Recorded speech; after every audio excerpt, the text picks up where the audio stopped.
know. And I'm thinking to myself, you punk, you maniac, have been emailing us for months. Okay, okay. Oh, what?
Asking all legislators to join us in the chambers.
let's get started. Thank you for joining us for today's committees. I'm going to ask legislator and minority leader Kavan Abrahams to lead us in the Pledge of Allegiance.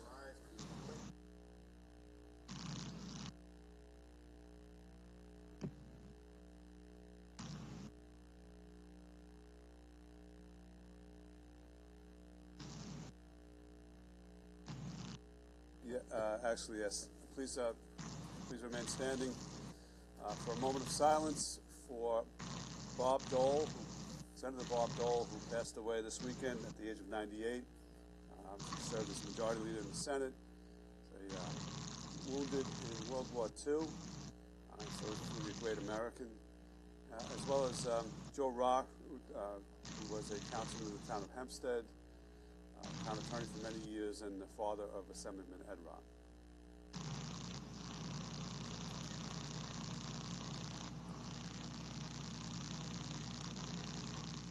Thank you.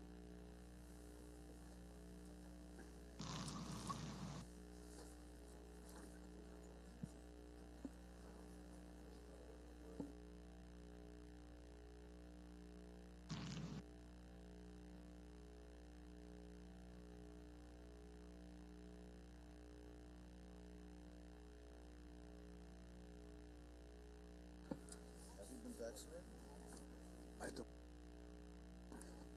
All right, Mike, could you call the roll for the Rules Committee? Yes, thank you, Presiding Officer. Rules Committee roll call. Legislator Sheila Bino. Legislator Delia Dirigi Witten. Ranking Member Kavan Abrahams. Legislator Laura Schaefer. Legislator Stephen Rhodes. Stephen Rhodes? I see him, okay. Vice Chairman Howard Copel? Here. Chairman Richard Nicolello? Here. We have a quorum, sir. Okay, thank you very much. Before we go into the contracts, we do have a speaker for an item that's coming up later on, and I'm going to offer her the opportunity to come up now and give a presentation.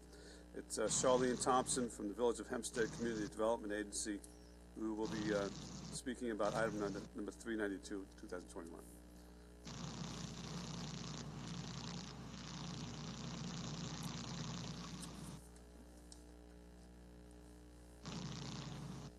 Press the button.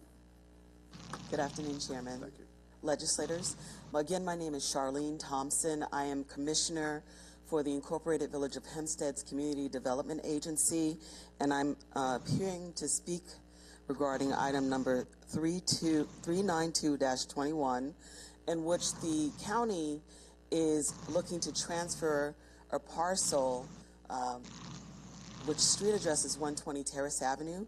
The CDA, a little bit over a year and a half ago, purchased 118 Terrace Avenue, and we saw that the lot next to it was vacant, and after doing a little research, we were pleased to find that the county owned that lot, and so we reached out to the real estate division and undertook the process to seek to have that property transferred so we can develop a duplex of affordable, 2 units of affordable housing. The lots are smaller than traditional lots. I believe they're 50 by 30. And so it would make sense to be able to develop a duplex and 2 home ownership units that will, one of the conditions of the transfer is those units will be made available as affordable housing. And we're here today to request permission to have that contract go through. Thank you, Charlene. Any questions for Charlene now that she's here? Legislator Bino? Good afternoon. Good afternoon. What is the length of time that those units will be affordable? So we are looking to do this in cooperation with the Hempstead Incorporated Village of Hempstead's Community Land Trust. And as land trust properties, there's a long-term affordability of a 99-year land lease. Thank you. Any other questions? Thank you again for joining us. We fully expect these to go through the Finance and Rules Committees today, and then the full legislature, they'll be on before the full legislature next week. Thank you so much for your time. Okay, thank you. They look great, by the way.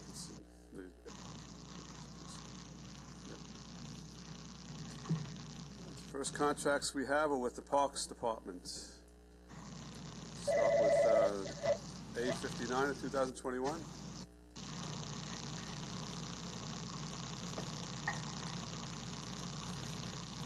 Good afternoon. Eileen Krieb, Commissioner of Nassau County Parks. This is a purchase order for the replacement of the carpet for the two 18-hole mini golf courses at Eisenhower Park. It includes the removal and the install. There were 4 bidders, and the low bidder was Taub Carpet and Tile Corporation. We were wondering what the carpeting, sorry, okay. Moved by Legislator Bino, seconded by Legislator Schaefer. We were wondering what the carpeting was for in terms of the golf courses. So Yeah, it's the mini golf course. It's not the golf course. Okay. So it's impressive. Was there any sort of recommendation from the purchasing department on this, or was there not? This is the recommendation from the purchasing This department. recommend. Okay. Yeah. All right. Any other questions for this item? All right. Thank you. Thank you, Eileen. Next item is,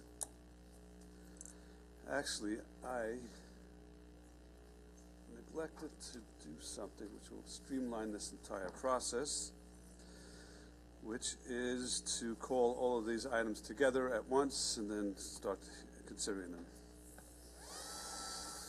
So what I'm going to do now is call items A56, 2021, A74, 2021, E16, which are resolutions ratifying the Commission of Shared Services award and execute and authorize the execution of a purchase order or blanket purchase orders between the county and Genuine Parts Company, DBA Napa Auto Parts, and Logicalis.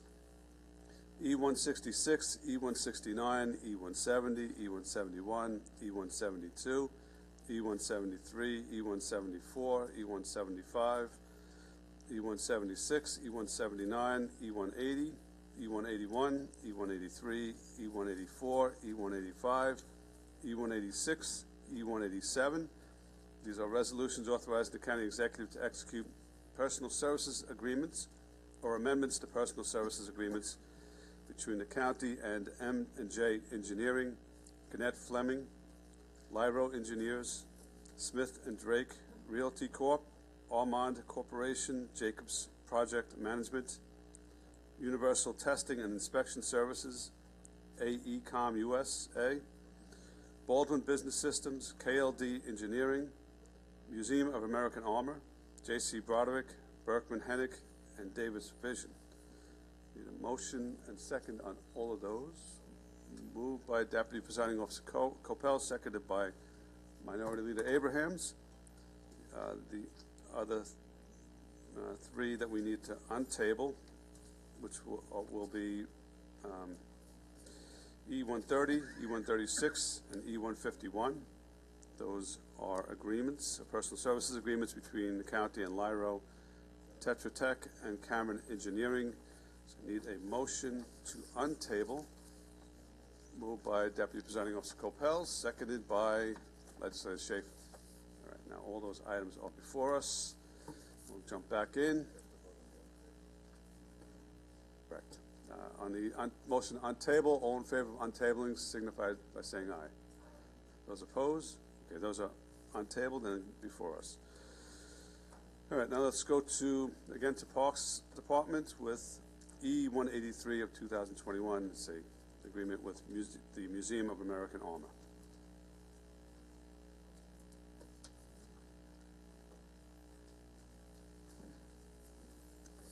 Good afternoon. Eileen Krieb, Commissioner of Parks.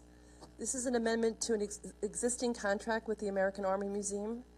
It's for our new program for all of our cultural facility operators, and it's a matching grant in the amount of $500,000, of which 20% would be advanced at the time of the certification of the contract. The project is to build a Butler-type building of 7,900 square feet behind the existing museum for restoration of new exhibits.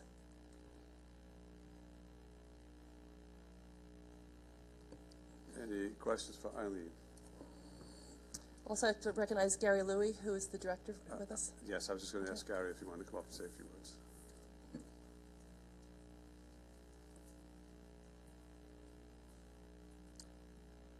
any questions for me, sir? No, just wanted to know if you wanted to add anything to what. No. The fact of the matter is, I think the Museum of American Armor has certainly fulfilled its mission to date regarding its ability to not only pay tribute to our American veterans, but to act as an educational center. At its core is its group of operational vehicles. There are about 40 of them, and I sort of only half joke when I say, literally as I stand here, one of them is breaking. 75-year-old vehicles, all in need of at some point or another maintenance or repair. This matching grant will allow us to ensure that when visitors and students are able to visit the museum, they will see these vehicles in operation. We appreciate your cooperation and your continued support. Okay, so the facility will be for maintenance of these vehicles. That is correct, maintenance and repair. All right, so the museum is a tremendous asset for the county. All of us who've been there, it's a stepping back in time. It's a unique piece of American history, so it's tremendously valuable to us. Thank you, sir. Thank you, members of the board. Any other questions? No? Okay. All right, thank you. Thanks, Gary. Thank you. Next contract is with Information Technology and Logicalis. It's A74.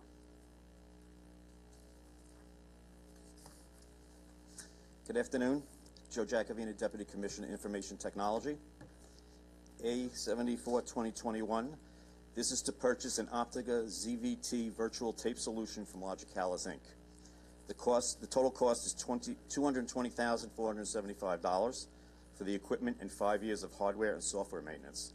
Net savings over 5 years is $500,000. This device will allow the county to back up data to the cloud rather than physical tapes. This will provide for improved disaster recovery, less operator intervention with tapes, and the elimination of services provided by Iron Mountain for the county IT data center. I'll be happy to answer any questions. Okay. Any questions? No, I think we're good. Thank you very much. Thank you. Okay. Next contract is with the legislature. It is E180 of 2021, contract with Baldwin Business Systems.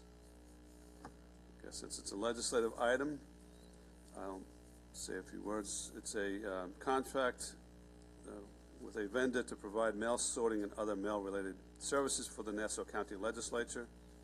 The maximum amount to be paid for the entire term, including the extensions, is $4 million. The annual amount is $650,000. Apparently, the original vendor has terminated its services, and the county had gone out to a streamlined RFP process, and Baldwin was the only one that bid on the process. Apparently, the legislature's means of sending out mail, which is often piecemeal and small mailings in different legislative districts, made us unattractive to these other vendors. And this is a vendor who's been providing the same services for the county executive for a number of years. Any comments or questions from here? Nope. Okay. Next one is with the County Attorney's Office. Berkman Hennig, 186, 2021.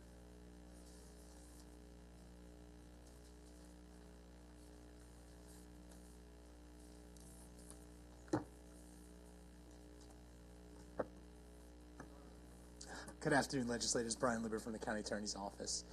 This is a contract.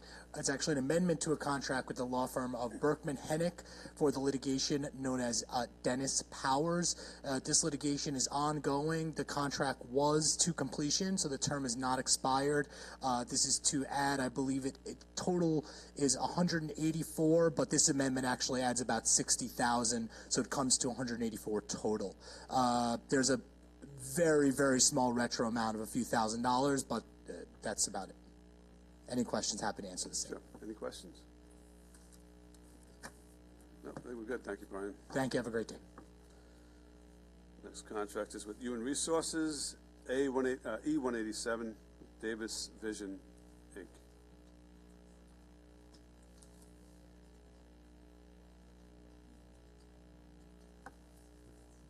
Good afternoon. Allison Malamy, Chief Deputy Commissioner of Shared Services. This contract is to provide optical insurance to Nassau County employees and eligible retirees. The Health Benefits Committee, comprised of representatives of the 6 unions and 5 county departments, received 3 proposals. With guidance from the county's health benefits consultant, Siegel, the committee evaluated the proposals and finalist presentations to unanimously select Davis Vision. They were selected as they covered an eye exam, frames, lenses, and contact lenses every calendar year with the lowest copay and out-of-pocket costs for employees. Davis Vision agreed to hold the rate charged since 2014 of $9.20 per member. However, they did institute new copays for eye exams and lenses. Employees will continue to receive services such as free frames and free charge lens features such as standard progressives, polycarbonate lenses, tinting, and ultraviolet coating. Thank you. Any questions? No. All righty, thank you very much. Thank you. Okay. Nope, may as well come back up. You almost got away.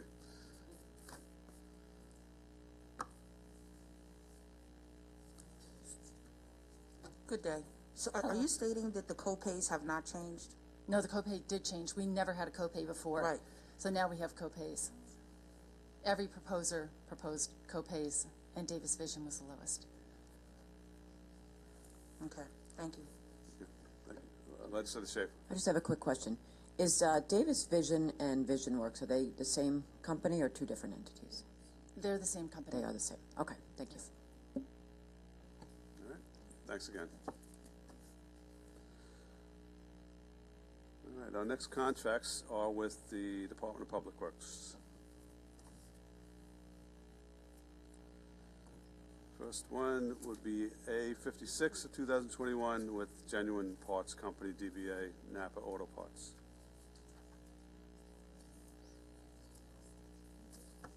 Good afternoon, Ken Arnold, Commissioner of Public Works. A56 is a auto parts just-in-time purchase order through our Sourcewell cooperative agreements. It allows the department, along with both PD and corrections, to buy auto parts without stocking them in-house. We utilize this contract for all our stocking purposes, and it allows quicker getting of parts that are needed. The only question I had was we are joining or gaining access to a contract between Sourcewell and this company. In other words, is that accurate? My understanding is Sourcewell is an agency that puts together cooperative agreements, and Napa is a contract that they procured through that process. Okay. All right, so I wasn't aware that the county could do that. It's just, Yeah, okay. and we've used this contract since 2012. Okay. So this is the second time we're using this contract. All right, any questions on this contract? Legislator Reggie Whitten. Is Robert Cleary here? I can't even see. Okay.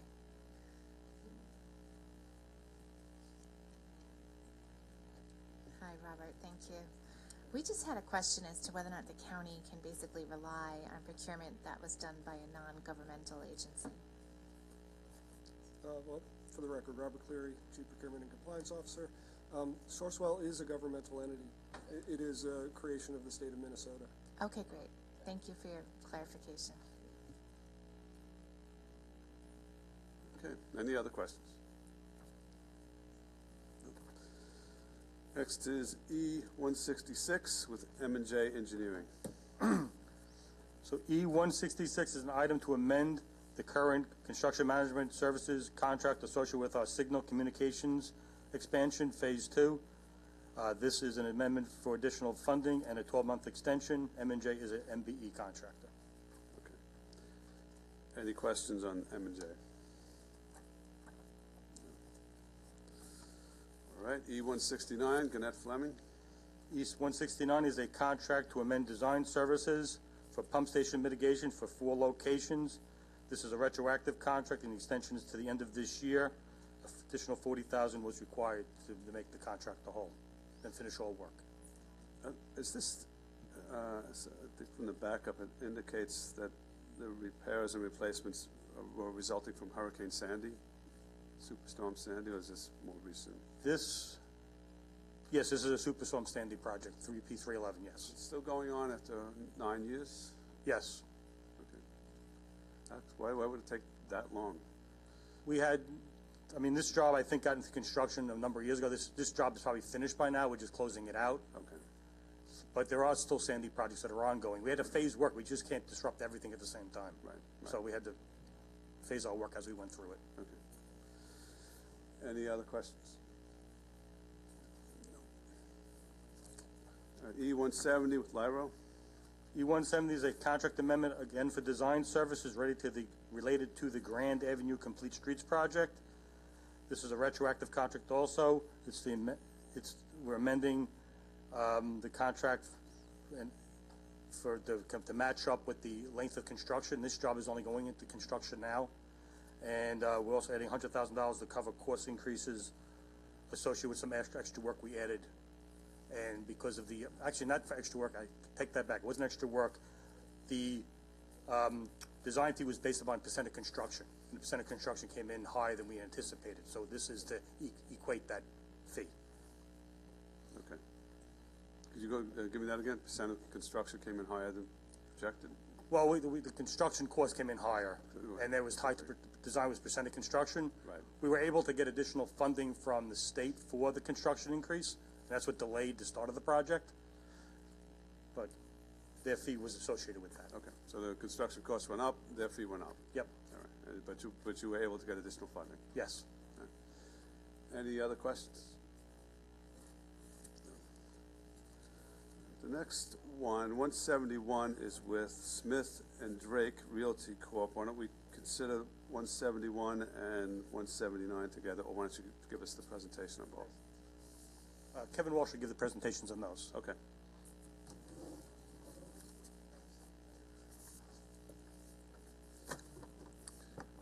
Good afternoon, legislators. Kevin Walsh, the Office of Real Estate Services, and Eileen Creed, Commissioner of Parks.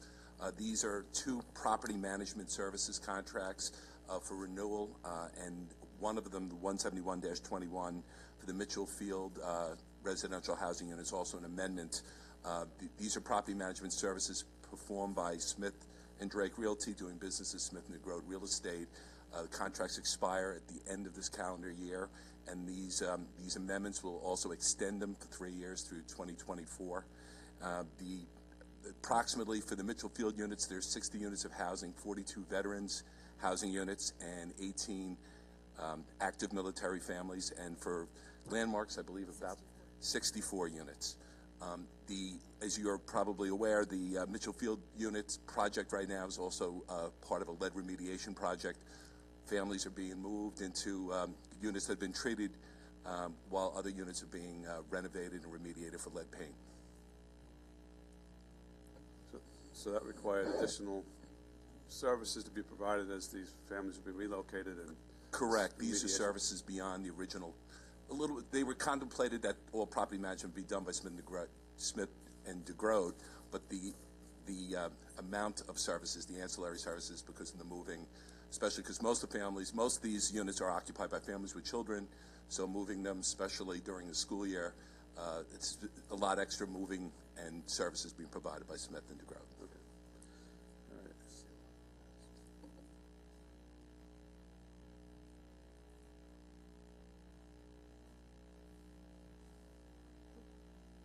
All right. Do we have any questions for Kevin on these two contracts? I think we're good, Kevin. Thank you. Thank you. Actually, Ken, we have another question going back to the Davis Vision. So maybe... About the Davis Vision? Yeah. Okay. I'll give you another break. Sure. Yeah, Thank you. No problem. Hello.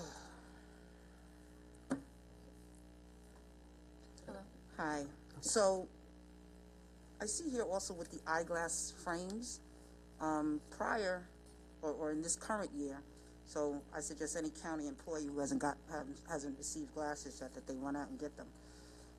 Because currently, I believe you're allowed up to 2 pairs at $149 with no copay.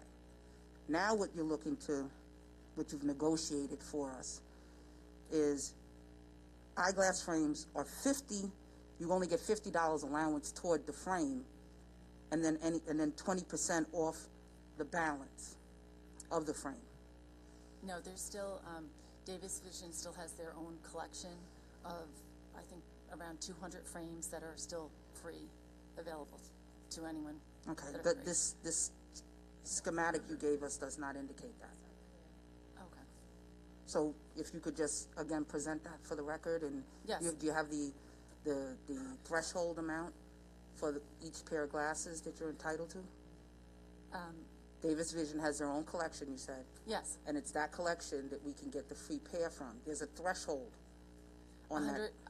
If I remember correctly, I believe it's in the contract. I believe it's up to $195. You said 149, but I thought it was 149. Yeah, I was looking at it today, and I thought that it said up to 195, but I do have to confirm that. But there is a collection that you can still purchase a frame, or excuse me, you can still receive a frame at no cost. So the $50 allowance and additional it's percentage for off frames is for that a would be different- above Yes. and outside of their collection. Yes. Okay, so I appreciate you putting that on the record for us, because this schematic does not indicate that at all. And I would love to know what the threshold amount is. So if you could provide that, if you could look through the contract and provide that Okay. back on the record, I'd appreciate that. Great. Thank you.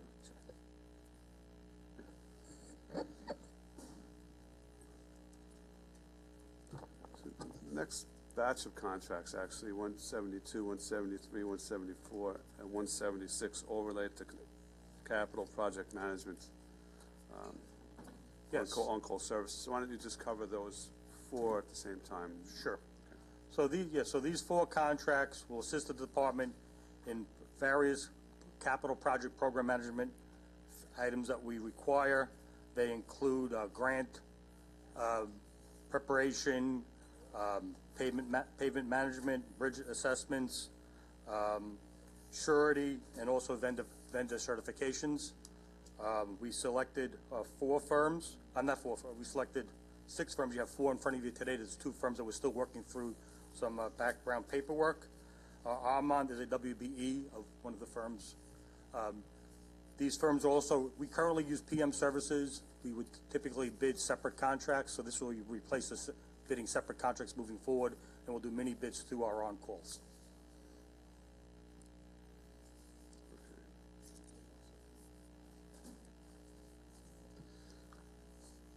How many contracts actually bid on the work? How many vendors actually bid on the work? We had a total of 13. So we selected 6. We have various working items, so they were selected based on their expertise also, so not all 6 will work on every single thing. But most, I think the top 4 will be touching almost everything that we do. Do they get, if for work on specific projects, do they get called back for the legislature for individual contracts, or? No, they'll be all through this contract. This will all be done through mini bids. Right. And the department working with procurement will make sure that none of these contractors have conflicts of interest, because if they worked on something that we bid for design services, all that will be put together with our compliance people, make sure we have no issues with that. And after we approve this, is the Inspector General still involved in the process of the mini bids, et cetera? They typically don't participate in our meetings, but we do update them as they ask questions on mini bid procurements. Okay. So we've sat with them a number of times on different items, but they don't sit sit on every one of our discussion points. But they are given notice of when a mini bid goes out? I'd have to double check. I'm not sure. We may not. Well, then I would specifically request that they do get that opportunity. We will do that. And do get that notice. Okay, especially since you're not coming back to us with respect to these construction management contracts. Yep. And this is not this project management, so it's not. So these firms will help us with project management, not construction management. Okay. Right. Could you tell me what the difference is? Programming.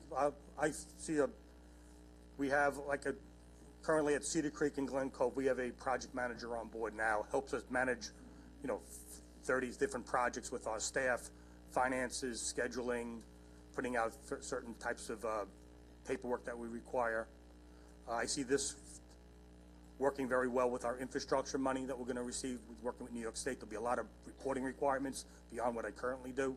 So I see us putting out a mini bid to help us do that work. Can you tell me what a mini bid is? It's a proposal within, so we would put out, so basically these firms are pre-qualified to do certain work.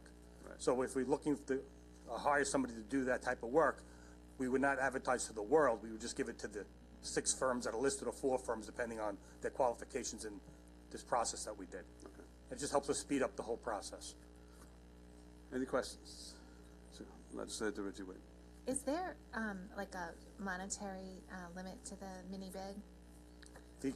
Each contract has a limit, and I think it's $3.5 million per year. So the mini bid would be put out with a budget, and then it would have to fit within the cap of the contract. So if one firm got all our mini bids, we may have to come back and amend the cap because we're not anticipating that to happen.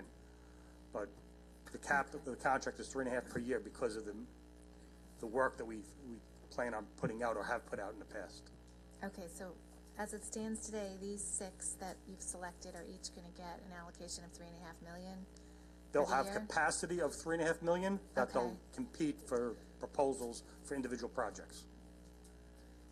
Okay, so then they're going to compete, and then a mini bid will be awarded internally to one of them? Is that how this works? Yes. I've just never heard of the term mini bid before. No, we do this with all our on-call contracts. So our design contracts for traffic, civil, buildings, they're all mini bids. The on-call just gives us a list of qualified firms that we just focus on. Okay, thank you. Sure. Legislator Bynum. Commissioner, how often do we come out of the mini bid cycle and then push out a full RFP so that we can find if there's any other firms that would qualify to do this work so that it's not just controlled by the 6? Well, this is the first time we're doing this contract through an on-call. We typically have not done project management through an on-call, but we have so many different needs. We felt it was better not to have all these to go out individually each time we need something and work it through this process. But if I use traffic or civil as an example, we typically put out the on-calls every 3 years, but we also typically put out site-specific projects in addition to the on-calls. For the project management contracts before you today, people that bid is pretty much the inventory of firms that I know that do this work in this area. So we received all the firms that I would expect to see in any individual contract solicitation. So right now I don't anticipate doing individual ones unless we have a very large program that's beyond $3.5 million that we're currently talking about. This is a lot of money just to keep in circulation amongst 6 firms for 3-year stints, especially as this county looks to ensure that we're engaging, disadvantaged businesses, whether it be our service-disabled veterans or women or minority-owned firms. I'd like us to see a policy in place where, it's not at the whim of, someone in your position that says, 3 years from now we'll do it, or maybe it'll be 5 years from now we'll do a bid. I think the county should have a policy if we're going to use this mini bid process, because I think it just shuts out too many businesses. And it's my understanding that this might be, the bug was put in my ear that this might be something that we do in other departments as well, including the county attorney's office. So I have a real concern about not having a real firm policy in place for how we deal with these RFPs, these larger RFPs that then spin off these mini bids. So I'm not saying that we should hold this up today, but I'm saying I think this is a policy that this body and the administration should start to work on, so that we have a comfort level that we're not shutting people out of opportunity. And like I mentioned, one of the firms listed today is a WBE. We actually work with them now on something, so we were very happy to see that. Sorry, I missed one of the firms listed today is Armand is a WBE. That's wonderful. Yes. That's good. But there might be some other WBEs out there and service-disabled veteran firms. Yeah, what I recommend also is, what I find is we should look at our policy on giving MWBEs or small businesses different opportunities as compared to the larger proposals. Because the way our policy now is, if a small firm's competing against a Goliath, it's very hard for these small firms even be in the running, and they get shut out because of just the depth of the staff these people have. I agree with that, and my colleague to the right is saying she agrees as well. Yeah. I just think we need to start taking a hard look at some of those policies if we want to have optimal outcomes, and we want to make sure that everybody has an opportunity to get work and provide services to this county. Thank you. Thank you. Yes, Legislator DeReggie Whitten. You know, Ken, I mean, you're the one who really has the knowledge with this type of contract procurement. Maybe if you wouldn't mind, like, coming up with a few projects that you felt were specifically, eligible for that type of situation. I know we have to be careful with how we bid, but I would love to see, a certain number per year or something really, really designated to try to push these companies to apply for. Yeah, because it is difficult. I take it even beyond the MWBEs. You can have a design firm that's 4 or 5 people that's very good in a certain thing, and it's almost impossible for them to compete if you have the larger firms that have hundreds and thousands of people. When we score them, they just won't score. Because you just don't criteria how it's set up. So I think there's a place, and I think New York City has some similar things for small businesses and MWBEs that allow them to have a different niche for bidding. Well, maybe, Legislator Bino and I, or whoever else, maybe we can meet with you in the beginning of the year, because I would love to see those numbers improve and give these opportunities, especially, local businesses that fit that category. But, sure. Just a point of clarity, it's my understanding we can't make any modifications to how we deal with WBEs and MWBEs or the service disabled until this disparity report is completed. Is that accurate, or? Well, based on what I understand, and I'm not the expert, is right now we cannot set hard goals in county-only funded projects without the completion of the disparity study. Or making any policies that would create some level of That's my understanding. I don't know if that's a hard and fast rule, but that's what I understand. Yeah, so I agree with Legislator DeReggie Whitten.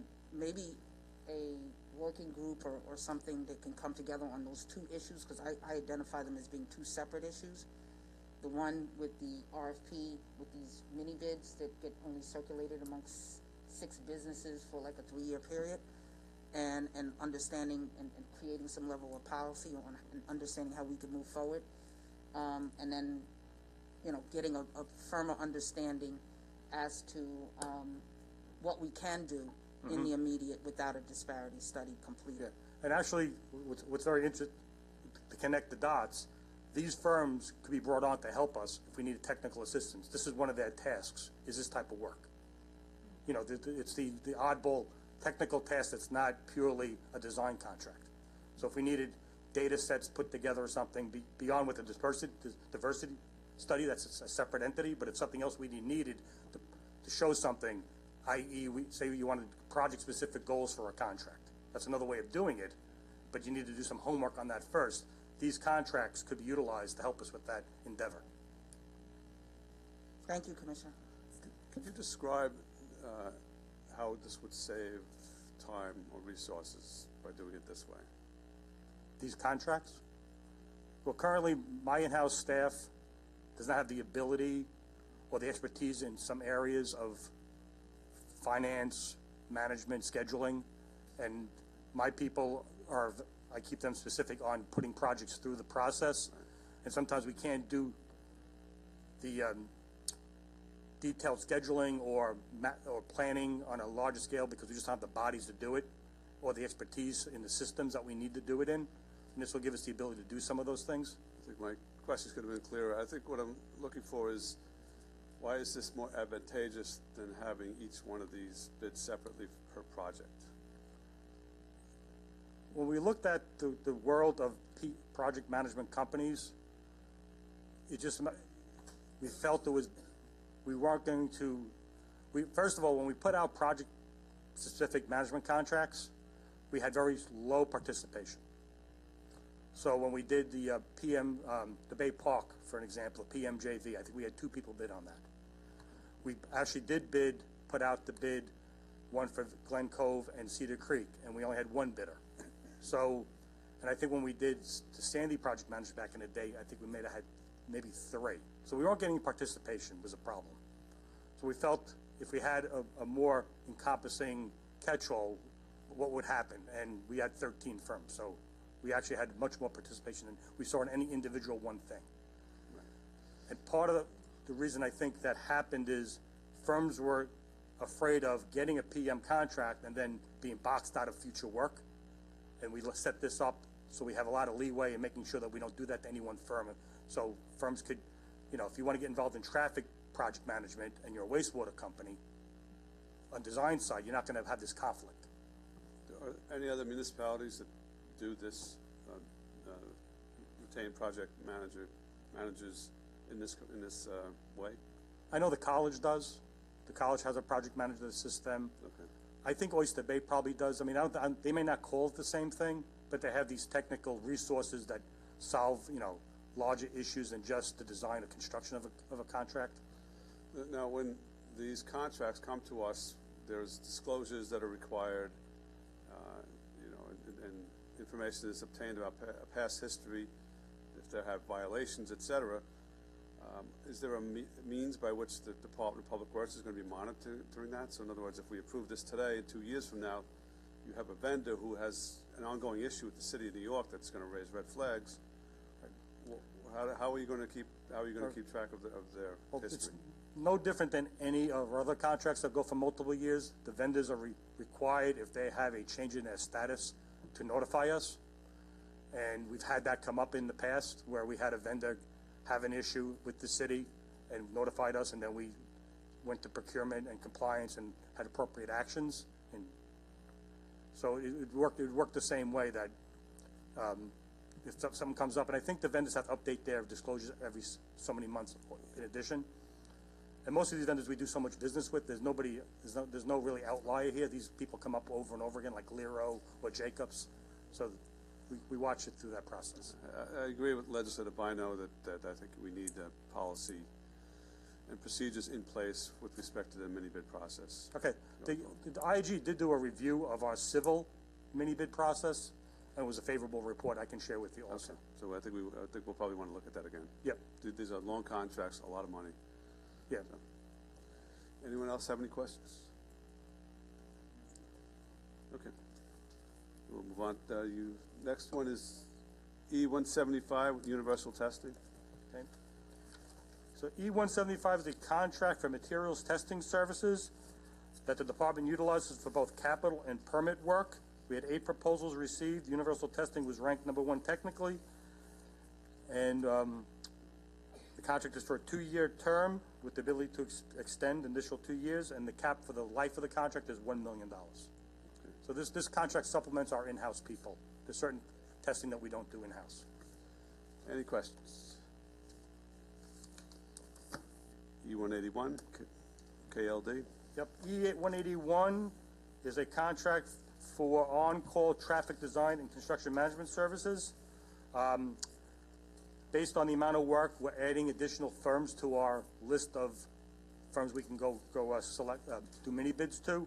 I think we had AECOM was in front of you a couple weeks ago, a similar thing. We found that the current listing, not all the firms were proposing on our mini bids, and we had the amount of work required us to have more firms available to utilize. Okay, here's the question that we have. I think the backup indicates that this vendor received the lowest technically ranked score out of 8 proposals that were evaluated for the award. So why would the department want to have on call the firm that was the lowest ranked score? This on-call contract is for both design and construction management services, so it was a blended rating for both of those items. We feel this contractor may not have the requisite to be involved with our construction management services, but for certain size design contracts, they'd be worth utilizing. They will have to still compete against our other firms. And this is actually giving a firm that typically would not get work with us a chance to show what they can do. I don't think we would see this firm get a huge contract to start off with. They would get something smaller. It is an MBE, so it also lets us see what the capabilities of this firm is. Any other questions? Thanks for the response. E-185, LIRO program. 184? Did I miss 184? Yes, I did. J.C. Broderick and Associates. So E-184 is our on-call asbestos and lead monitoring contract. We had 5 firms submit proposals. Broderick was the highest technically ranked proposal and also determined to be best value based on cost of a typical annual contract work that we put out. This contract is for 2 years with the option to extend for 2 additional years. The lifetime cap of the contract is $500,000. This contract is kind of retroactive as we made an effective date of September 4th because the older contract expired. We had to have them keep working on the lead abatement work that we had going on. And instead of amending their old contract, this contract was far enough along, we felt it was better just to do this as retro. Any questions? All right, 185. 185 is a contract for construction management services associated with the Park and Beach Complete Streets Project Phase 1. We had 9 firms submit, and LIRO was technically ranked first, and it was also determined by the review committee to be the best value and selected to do the work at $1.7 million. The MWB component of this project is 30%. This is a GOSA-related project, and it's also funded, I think, partially with DOT funds. Any questions or comments? Let's go to the untabled contracts. 130. Go. So E-130 is a contract amendment associated with the construction management services for the Family Mat Court Phase 2.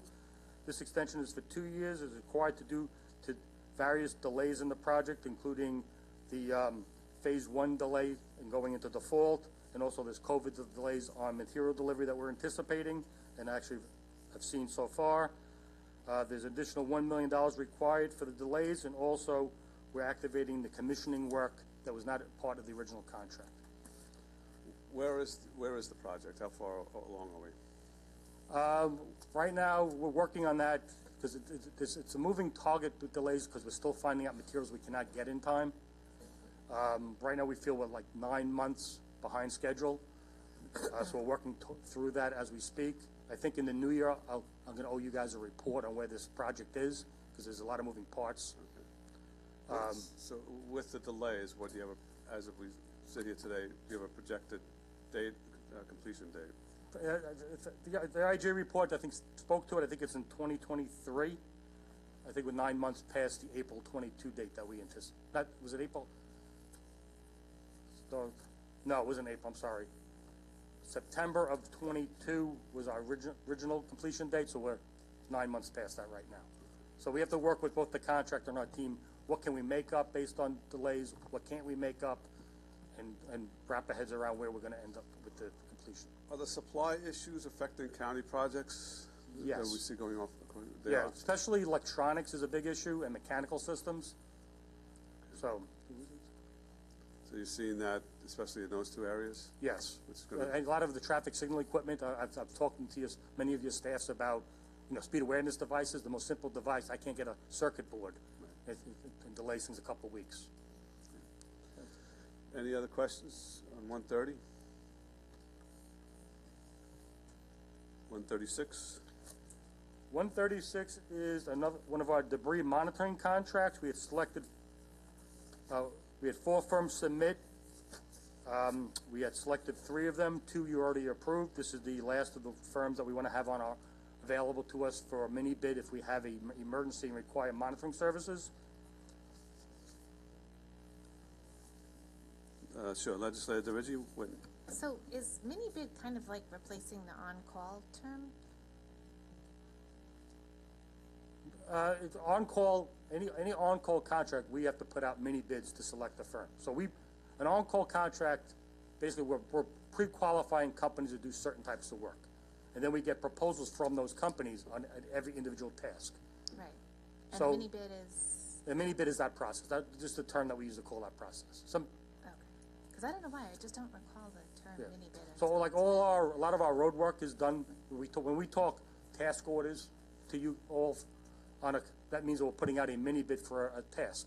Right. Like I think I sent both of you and Legislator Bino a draft of a proposal we're putting out for a bunch of road work. Those are all mini bids for those individual items. Okay. And then I've always kind of thought that we used the term on call for something more along the lines of this contract that we're discussing right now, like for the debris removal and all. Because this is primarily for after a storm or things like that, But right? I guess the difference is if you want a requirements contract is for unscheduled work, but there's only one contractor that can do the work. So we work and get a proposal from that contract, and he gets the work. Okay. An on-call professional services contract, there's multiple people that we go to get a proposal, and we select one of them. Right. Okay. And a mini bid would be considered the decision to select one. Yes, and use this that bid. this process that we go I through. got it. All right. Thank you. Any other questions or comments?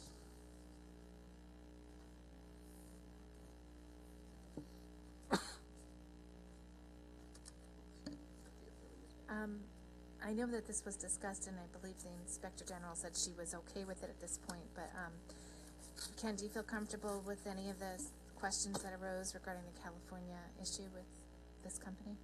I'm not, we would not have proposed this to you if we had concerns. It's different type of work, different sets of people, understanding it's the same company, but we don't anticipate any of similar issues on this type of work that they saw in California. Okay. And it was like involving toxic.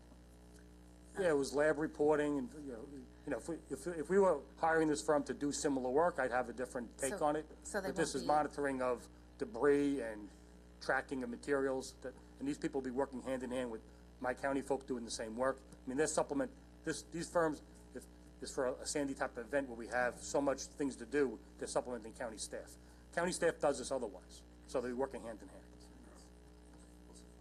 Yeah, I mean, there were some concerns with, the fact that they actually used the term falsifying records, which was a little bit, And one thing I will also note is the work that this firm will do will be part of a bigger system. They won't be running their own system to track debris. The county sets up the system, and their people work within our system, so there's checks and balances. great. So someone else will also be Yeah, so- determining that whether or not something's we have toxic. county staff, we have all kinds of inter-agency work. Okay, So no, it's all coordinated that way. thank you. Any other comments or questions? All right. E-151, Cameron Engineering. So E-151 is a contract amendment for design services associated with the Cedar Creek Effluent Screening Project. This amendment is for additional $124,000 and adds a year to the contract. This contract had an issue. We had a fire at the building. It required additional work by the designer to give us a report on what the fire was all about, and from that we also have some delays because of that, and that's what this amendment is all encompassing. Good. Any questions, comments? Thank you, Ken. All right. So before we vote on all these contracts, any public comment? No, good. Oh, I'm sorry.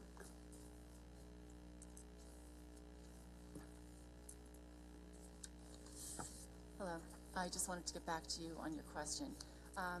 In the contract, Exhibit B, page 2, it talks about the Davis Vision plans, and it says we have access to the Davis Vision exclusive collection of frames where members can select on-trend eyewear valued up to $195 retail. So that's what they say in the contract. I understand where you may have gotten that 149 number, because when I've been there, I've seen that too. But I think they talk about a 195 retail value. But it's their exclusive collection. That's what they're offering for free, the exclusive collection. Okay, we did find it also, so Oh, okay. thank you for searching. Okay. And I just, while I have you, we were always able to get 2 pairs of glasses. Is it now, because then the additional pair discounts I'm reading in a very similar way that I read this schematic, which only talks about what kind of discounts that they offer. Is the second pair also allowed utilizing their Premier line? I'll have to go look at that. I'm not 100% sure. Can I just show you what I'm reading? Sure.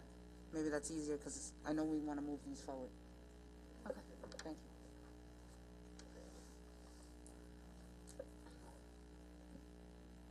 I thought they went to a system where it was one a year, didn't they? No, it's two, because if you need one for the computer, they will give you a separate pair for the computer. Or if, okay, I wasn't aware of that. or if you have eye conditions that require a sunglass, they will also give you a sunglass.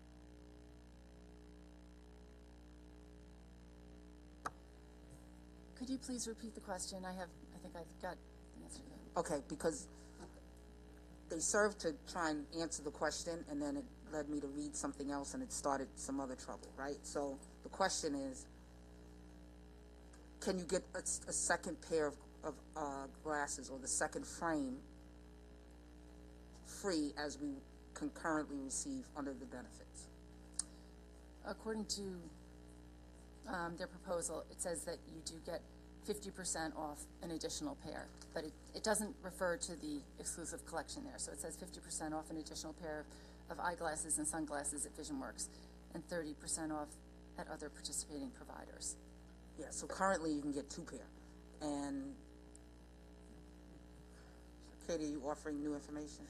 Legislator, are you referring to, and I'm just speaking from my own, Katie Horst from the administration, I'm only speaking from my own personal experience. I've gotten my 1 pair of glasses that, I've only had to pay to have the lenses shaved because I have terrible eyesight. And then the second pair I qualify every other year because I spent X amount of time on a computer screen. Is that the second pair that you're referring to? So, I don't want to get anyone in trouble, but I've always been able to get the 2 pair. I get the pair for the driving, the distance, and then I was able to get the pair for the computer.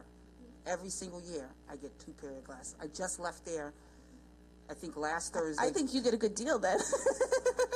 I just left there last week and picked up the 2 pair of glasses. So each year I get the 2 pair of glasses. So my understanding, it's been the 1 pair every year and the second pair for the computer every other year. So even if it's... And then you can always get a second for distance pair for 50% off. So even if it is every other year, this document doesn't say every other year. So even if we were losing the 1 pair of glasses each year, and that's what we negotiated, then I'd like to see that, because even this document doesn't say every other year. Okay. This document says, and somehow I ended up not getting it back. It says I think it's 50% off. No, it's not that. It's something different. Maybe it's 50% off the pair of glasses, the second pair of glasses. I suggest that maybe we'll just hold this contract during today's proceedings. Maybe you just get clarification as to whether there have been any changes in this new contract compared to the other, aside from the co-payments, which are new. Okay. I mean, it may tell you spending more time here, but that can't be avoided. Thank you. Okay. So why don't we table that for now? I appreciate that. Then later on, when the Rules Committee reconvenes, we'll bring that contract back up. So that was Davis Vision. Need a motion to table 187, 2021. Contract with Davis Vision. Moved by Legislator Bino, seconded by Legislator DeVigi Whitten. All in favor of tabling signify by saying aye. Aye. Those opposed? All right, that contract is tabled for now. All the rest of the contracts that we called A59, E183, A74, E180, E186, A56, E166, E169, E170, E171, E179, E172, E173, E174, E176, E175, E181, E184, E185, E130, E136, E151. All in favor of those items, contracts, signify by saying aye. Aye. Those opposed? They carry unanimously, and we will recess the Rules Committee, and I'm not sure who goes next. Public Safety's next.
Okay. What? Give me a hard one. At this time, I will call the Public Safety Committee to order, and I will ask the clerk to call the roll. Thank you, Madam. Public Safety Committee roll call. Legislator Deborah Muley. Legislator Sheila Bino. Ranking Member Delia DeRicci-Witten. Legislator John Ferretti Jr. Legislator Vincent Muscarella. Here. Thank you. Vice Chairman Stephen Rhodes. Here. And Chairman Denise Ford. Here. We have a quorum, ma'am. Thank you very much, sir. There are 8 items on the agenda today, which are clerk item numbers 397-21, 398-21, 407-21 through 408-21, 409-21, and 411-21, 412-21, and 413-21. Clerk item number 397-21 is an ordinance supplemental to an appropriation ordinance in connection with the police department. May I have a motion? Moved by Legislator Muscarella, seconded by Legislator Ferretti. The item is before us. Who is here to speak about 397? Oh, good afternoon. Good afternoon, William Field, Inspector from the Police Department. Item 397-21 is to appropriate $250,000 in funds received from the United States Department of Treasury. These funds are to be used to enhance law enforcement efforts and investigations throughout the department. Any debate or discussion? Okay, any public comment? All right, all those in favor of passing this, please signify by saying aye. Any opposed? The item passes unanimously. Thank you very much, sir. Thank you. Okay. Clerk item number 398-21 is an ordinance supplemental to an appropriation ordinance in connection with the Traffic Safety Board. May I have a motion? Moved by Legislator Ferretti, seconded by Legislator Rowe. The item is before us. Good afternoon. Oh, good afternoon, Commissioner. Good afternoon, Ken Arnold, Commissioner of Public Works. As you said, 398 is a supplemental agreement to appropriate $50,000 into the department's traffic safety account to be used for high visible DWI enforcement for both Nassau PD and local PDs. All right, any debate or discussion? Any public comment? Yes, Mr. McKenna.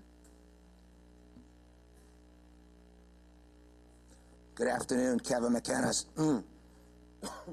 Excuse me. Kevin McKenna, Syosset, New York. I'm here representing Town of Oyster Bay News. We're being broadcast live. This is the first committee-type meeting that I have attended and that I am bringing live to the public. I appreciate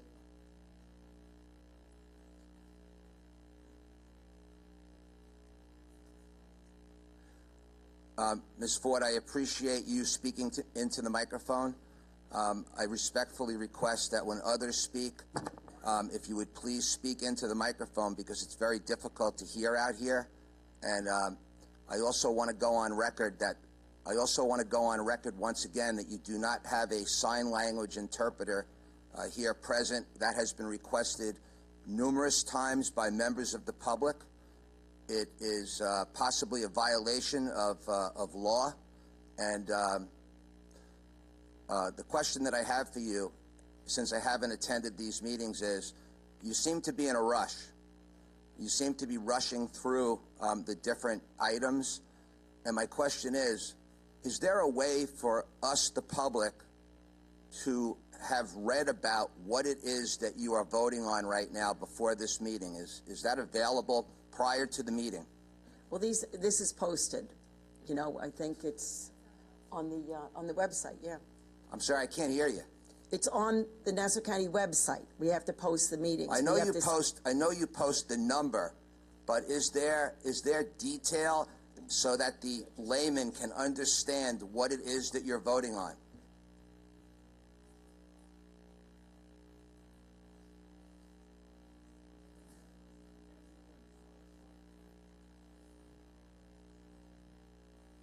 We post a general description of the item, and then you can request more information from the clerk's office. And then also with committees, we do go through this where we then discuss it. We have initial discussions on the topics on each item, and then from there we pass it through. It goes through finance rules, and then it'll ultimately go on to the full legislative hearing. Okay, So well, to the give gentleman people over an there, I ample think time. he's going to help me. Thank you very much. And once again, I sincerely ask, especially Ms. Bino and Mr. Witten, and I really appreciate, and the public really appreciates you participating, and it would be great to see other legislators do that rather than not pay attention. Thank you very much. All right. All those in favor of passing this item, please signify by saying aye. Any opposed? The item passes unanimously. Thank you. Okay. Clerk, item number 407-21 and 408-21 are ordinances supplemental to appropriation ordinance in connection with the district attorney. May I have a motion? Moved by Legislator Ferretti, seconded by Legislator Rhodes. The items, while they are before us, the DA's office was not able to send somebody here to speak about this, so we will pass this through, and they will have somebody at the full ledge, okay, and it's just appropriations. So can I have a motion? All those in favor of passing these items, please signify by saying aye. Any opposed? Thank you very much. These items do pass unanimously. Clerk, item number 409-21 is an ordinance supplemental to an appropriation ordinance in connection with the probation department. May I have a motion? Moved by Legislator Bino, seconded by Legislator Dirigi Witten. The item is before us. Who is here to speak about this? Good afternoon, sir. Hi, good afternoon. Doug Landsman, probation. Good afternoon, Chairwoman Ford, Vice Chairman Rhodes, legislators. The item before you, number 40921, is our annual grant renewal from Nassau County Traffic Safety Board for 1 year in the amount of $237,000. This grant supports monthly victim impact panels, off-hours field operations, surveillance of DWI offenders suspected of driving without licenses and/or ignition interlocks, and the use of SCRAM devices to remotely monitor high-risk offenders. This grant also covers one probation officer, related fringe, overtime for multiple officers, and small equipment purchases. Thank you. So this item then grants you the funds so that, because I know that in the past, like, DWI would have to have those breathalyzer things on the steering wheel, right? Well, however that goes. Well, it's a whole unit that's connected to the car. It's an ignition interlock. So a probationer will breathe into it while they're starting the vehicle. If they hit a certain level, the car will not start. Okay, but then you also have the use of a SCRAM device to remotely monitor. What is? Yes, those are bracelets that are attached to people's ankles, and if they're drinking and it hits a certain level, it will register. We will get a signal that somebody's over the limit. From the ankle bracelet? Really? Okay, very interesting. All right, anyone else? Any questions? Any from the public? And thank you very much, sir. Thank you. Appreciate it. Good holiday to everyone. You too. Thank you. All those in favor of passing this, please signify by saying aye. Anyone against? All right, the item passes unanimously. All right.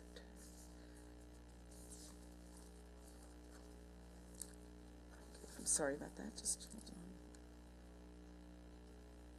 on. Okay. Clerk, item numbers 411-21, 412-21, and 413-21 are ordinance supplemental to an appropriation ordinance in connection with the Office of Emergency Management. May I have a motion? Moved by Legislative Reddy, seconded by Legislative Millet.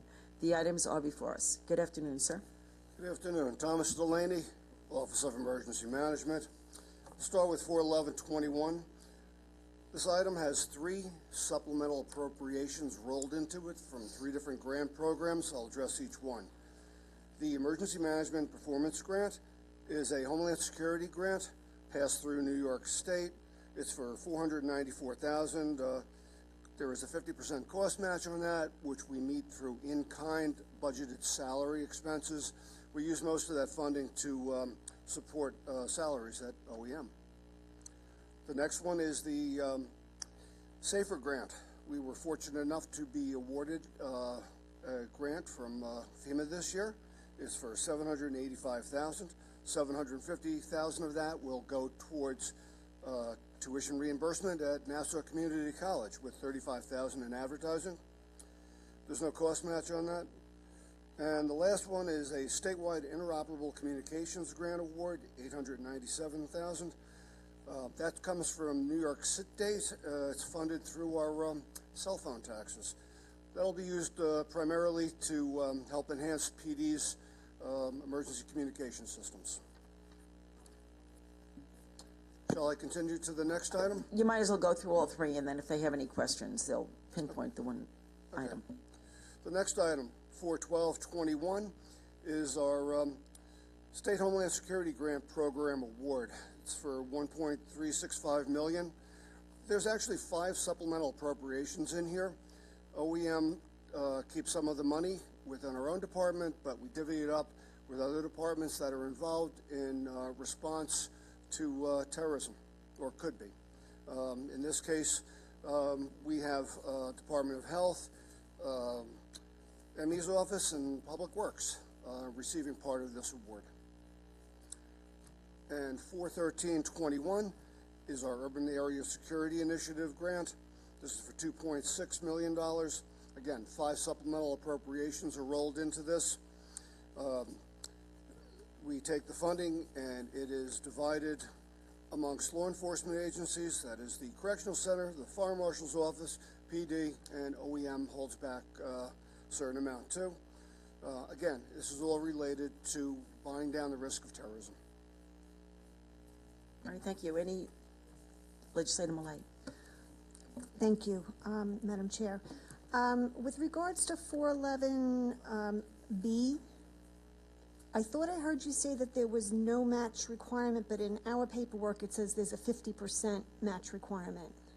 Which one? The first one? The EMPG Yeah, grant? 411B. The 211.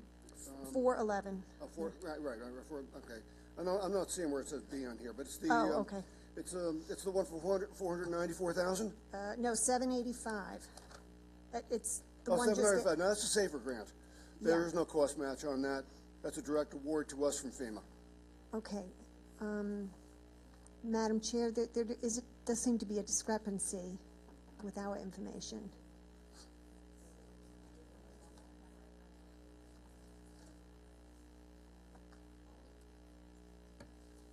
It was on the first item, okay? No. The first part of it. I have here is a 50% match requirement for this grant on the first part of it. Right. I'm seeing it also on the SAFER grant. Let me see. See, no, we don't. We have it, there are no match funding requirements for this grant. Okay, hold, please? Wait, hold on, 411.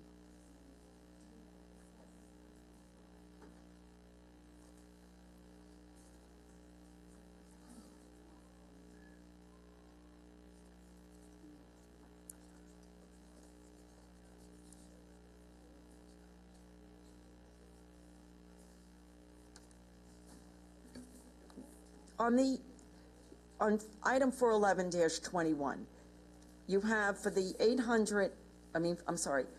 494,000, that was the first one that you spoke about, right? Correct. You show that it's a 50% match requirement, right? There is. On that portion of it. Correct, only that grant. Okay, because I show for the Office of Emergency Management for the 785 that there is no match. That is correct also. Yeah.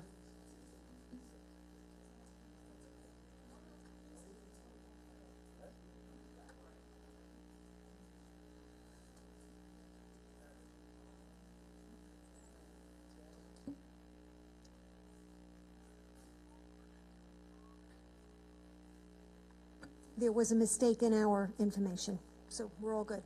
No, it's better that we check, okay? Yeah, I know, because we had it wasn't, and I knew the first portion of that, there was a 50% grant, but I know from SAFER that we don't do the matches, but thank you.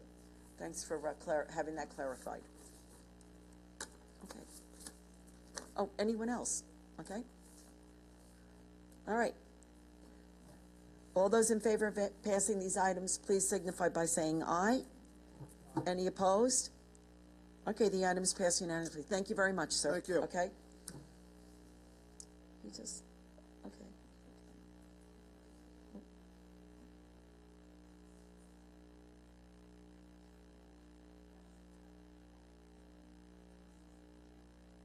Mr. McKenna, what item do you want to speak on? Mr. McKenna? You did, okay, I just want to make sure, okay. Oh, okay, fair enough. Okay, all right, thank you. All right, there is no other business in front of this committee. May I have a motion to adjourn? Moved by Legislator Ferretti, seconded by Legislator Durigi Witten. All those in favor? All right, Aye. This committee is now adjourned. Thank you, everybody. Okay. Planning is next.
At this time, I'd like to call the Planning, Development, and Environment Committee to order, and I will ask the clerk to please call the roll. Thank you, Madam. Planning, Development, and Environmental Committee roll call. Legislator Carrier Solage. Here. Thank you. Legislator Sheila Bino. Ranking Member Arnold Drucker. Legislator Denise Ford. Legislator Stephen Rhodes. Present. Vice Chairman Thomas McKevitt. Here. Chairwoman Laura Schaefer. We have a quorum, ma'am. Thank you. Okay, there are 3 items on the agenda today. Clerk item numbers 162-21, 392-21, and 395-21. So clerk item number 162-21 is an item making certain determinations pursuant to the State Environmental Quality Review Act and authorizing the County Executive of the County of Nassau to accept on behalf of the County of Nassau an offer of purchase from Mahaney Freeport LLC of certain premises located in the town of Hempstead, County of Nassau, State of New York. Said property known as Section 55, Block 348, Lots 65, 74, 75, and 107, and Section 55, Block 349, Lots 224 to 226, on the land and tax map of the County of Nassau, and authorizing the County Executive to execute a contract of sale, deed, and all pertinent documents in connection therewith to consummate the sale. May I have a motion? Moved by Legislator McKevitt, seconded by Legislator Ford. Okay, this item is before us. Hi. Good afternoon, legislators. Kevin Walsh from the Office of Real Estate Services. This is actually a proposed contract of sale. By the way, I'm joined also by Patrick Gallagher, Deputy County Attorney, who's worked on this contract with me. This is a sale actually of 2 adjoining properties in Freeport and Roosevelt. One property, 450, 460, is the site of the former Freeport Health Clinic that had been operated by the county, and subsequent to that, the Nassau Healthcare Corporation. It's been vacant for many years. Adjoining across the street, on the same side of the street, separated by a side street, is a vacant parcel known as 470 North Main or 470 Nassau Road. I believe it had been a former gas station. The parcel has been vacant for many years. We've owned this property for a while. I've had several RFPs unsuccessful to sell it. We did an RFP back in late 2019, just before the pandemic, with encouraging or requiring a component of mixed income housing, and we received 3 proposals. RFP review committee reviewed, interviewed, and scored all the proposals, and a contract was recommended to be negotiated with Mahaney Management Corp. So Mahaney is the successful winner of or award of the proposal. The purchase price is $1.6 million. The contract contemplates potential 3 different development scenarios, which will require approval of both the Village of Freeport and the town of Hempstead, because the vacant piece actually apportions within the Village of Freeport and apportions within the unincorporated area of Roosevelt and the town of Hempstead. They intend to develop housing units of approximately 75 to 155 units, depending on the various configuration, with the potential perhaps of a commercial component on the ground level. So any questions about the contract or the process? Legislator Bino. Thank you, Madam Chair. Hi, good afternoon. Good afternoon, Legislator Bino. My question is regarding the Mahaney settlement that we entered into in 2019. I just want to confirm that this transaction would have nothing to do with the provisions based on that settlement. Yes, it would be our understanding that the transaction itself does not, but the county was required to offer up 3 properties for affordable housing within 3 years, and this was one of the properties that was offered up.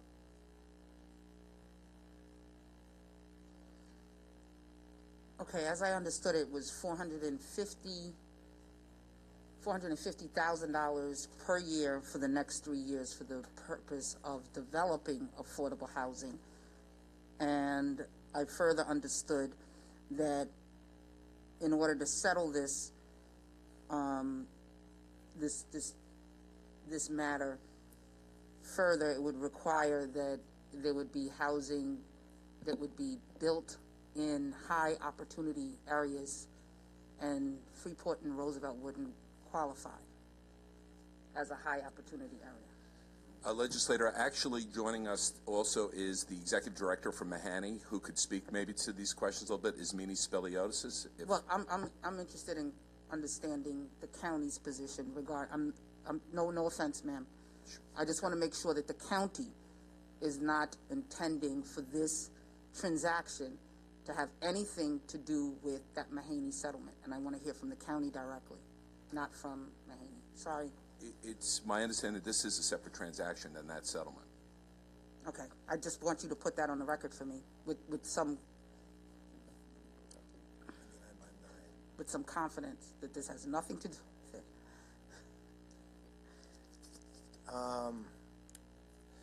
The only thing that I can say is that the transaction itself is not part of the settlement with Mahani, but the procurement of 3 properties for affordable housing purposes was part of the Mahani settlement, according to my understanding. So I don't have that as an understanding, and I'll be honest, I didn't fully read that settlement. I just kind of went back to some notes that I personally had access to, and I understand that the 3-year provision being the $450,000 for the purpose that they would set aside money coming out of this, whether it be home or CDBG or I think it's home money that had to be set aside for 3 years, $450,000. I did not understand that it was 3 properties, and I originally said I didn't want. I want to hear from the county, and I'm still going to require that with some confidence. Somebody's going to have to say on the record that it has nothing to do with the settlement. But the woman that's here representing Mahani has been shaking her head, and she really seems to have something to add. So. Understood, legislator. What I'd like to add, though, is, perhaps before we go to full edge, the attorney who's worked on the settlement is in our office, not with us today, but we could certainly speak to him and speak to you about that question. Mm-hmm. I'd like to hear. I'll entertain what the woman has to say for Mahani at this point, but if the gentleman who worked on the settlement is in the office, isn't there a way to get him down here today? Hi, I'm Mimi Speliotis, the Executive Director of Manny Management. Thank you. And I want to be, I want to separate out. So Manny Management did settle with the county, and as part of that settlement, actually prior to the settlement, the county offered 3 parcels for Manny to consider as a settlement. One of them was in Island Park, right? And so there were 2, and the one we had looked at in detail actually with was in actually Legislator Ford's district, and at the end, the legislature voted for the settlement funds instead of the parcels. And so, and as you said, Legislator Bino, the settlement is very clear that the funds are to be used in high opportunity areas, which Freeport and Roosevelt actually would not qualify for. So because there's such a need for affordable housing, and the county was independently of the settlement, was doing RFPs, issuing RFPs around housing and affordable housing. Manny, who's been wanting to work with you all in Nassau for a very, very long time, applied and responded to the RFP completely independently from the settlement. And as Kevin said, we were the successful awardee. So really excited about developing housing, but the funds that we got from the settlement will not be used for this RFP. And in my understanding, I mean, they're completely separate projects. Thank you. I appreciate that. If my county colleagues, if they could in some way state that on the record that that's your understanding and that you. We will try to get, our colleague to stay on the record what is Mimi just represented. I would appreciate that. Sure. Madam Chair, would it be possible to hold this item? Sure. Thank you. Legislator Drucker? Thank you, Madam Chair. Kevin and Mr. Walsh, Mr. Gallagher, thank you so much. But I think Legislator Bino has raised some great questions, and now it's triggered a lot of questions in my mind, too. So, with all due respect, I think Mr. Walsh and Mr. Gallagher, you're both saying contrary things, because if there was an obligation of the county to find and sell 3 parcels, 3 properties, and if that was part of or memorialized in some way in the settlement, then I don't know how you separate it from what Legislator Bino's question is. It's got to be part and parcel of that settlement if there was some sort of county obligation to find those properties. So I need an answer to that as well. But I do have a couple other questions, unless you want to respond to that. If I can just add, what I understood you to say before is that it was the option of either 3 parcels or money, and the legislature chose the money. Is that what the woman said? Okay. I'm sorry, I didn't have your name. So it's not that there has to be 3 parcels. We took the money that's going to be used for properties, but this is not one of those properties it's going to be used for. Okay. All right. Yeah. So that's correct then, correct? Yes, that's correct. Yes. Okay. Then my last 2 questions are, our backup says that your last, most recent appraisal of the property was from 2016. Is that the most recent fair market value appraisal of the property 5 years ago? No, there was a more recent appraisal, I believe, of May of this year, which was submitted as additional backup, which is still pretty consistent with the findings, though, the appraisal that's old because of the condition of the structure. Close to the 610? 610,000 was yes, what the fair correct. market value. I think it's actually in that range, 700 maybe for the unit with the building, but there's a demolition. Okay. We're in the range of appraised value, though. The total value of the 2 parcels in the most updated appraisal was $1,360,000. Great. Okay. That's what I needed to hear. Thank you. The last question is, so it says that 5% goes into the county's open space fund and 95% into the county's general fund. How is that determined? That's all our sales, I believe, by code. 5% of all sale proceeds go into the open space fund, and 95% goes to the county's general fund. Okay. Thank you. Thank you. Okay. Any other debate or discussion from the legislators? Okay. Is there any public comment on this item? I had a slip, but I don't see Mr. McKenna here. Okay. If there's no public comment, all those in favor of passing this item, please signify by, this is 162-21, please signify by saying aye. Aye. Aye. Oh, I'm sorry. Take that back. Okay, we're going to hold off until we get information from real estate. So we'll table this item. Move to table. Yes. Okay, Legislator McKevitt, second, Legislator Bino. So this item will be tabled. Yeah. Oh, I'm sorry, all in favor. Signify by saying aye. Aye. Aye. Okay. 162-21 is tabled. Okay. Okay.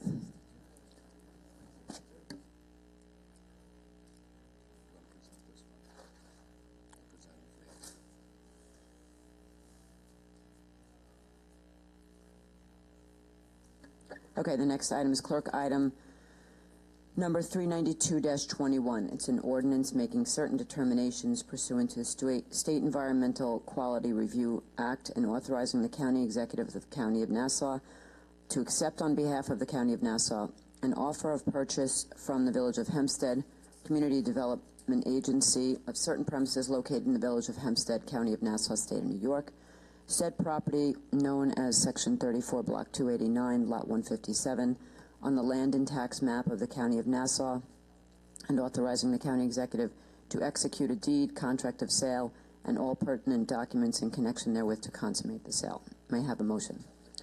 So moved by Legislator Ford, seconded by Legislator Drucker. Okay. Good afternoon again. Kevin Walsh, Office of Real Estate Services, joined by Nick Sarandis from the County Attorney's Office.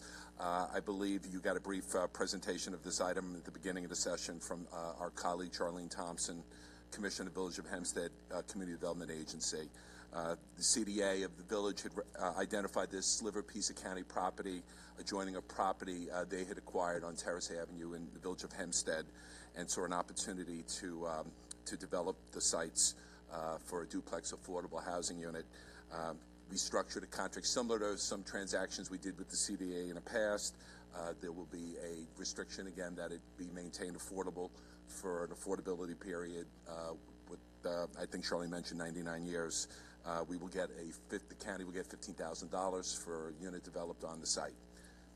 And also the village will be taking, there's extensive village tax liens on this parcel, I think in the area about $100,000 or more, and the village is going to satisfy those liens. Thank you. I have one question. So I see that the purchase price is about $8,400 less than the appraised value.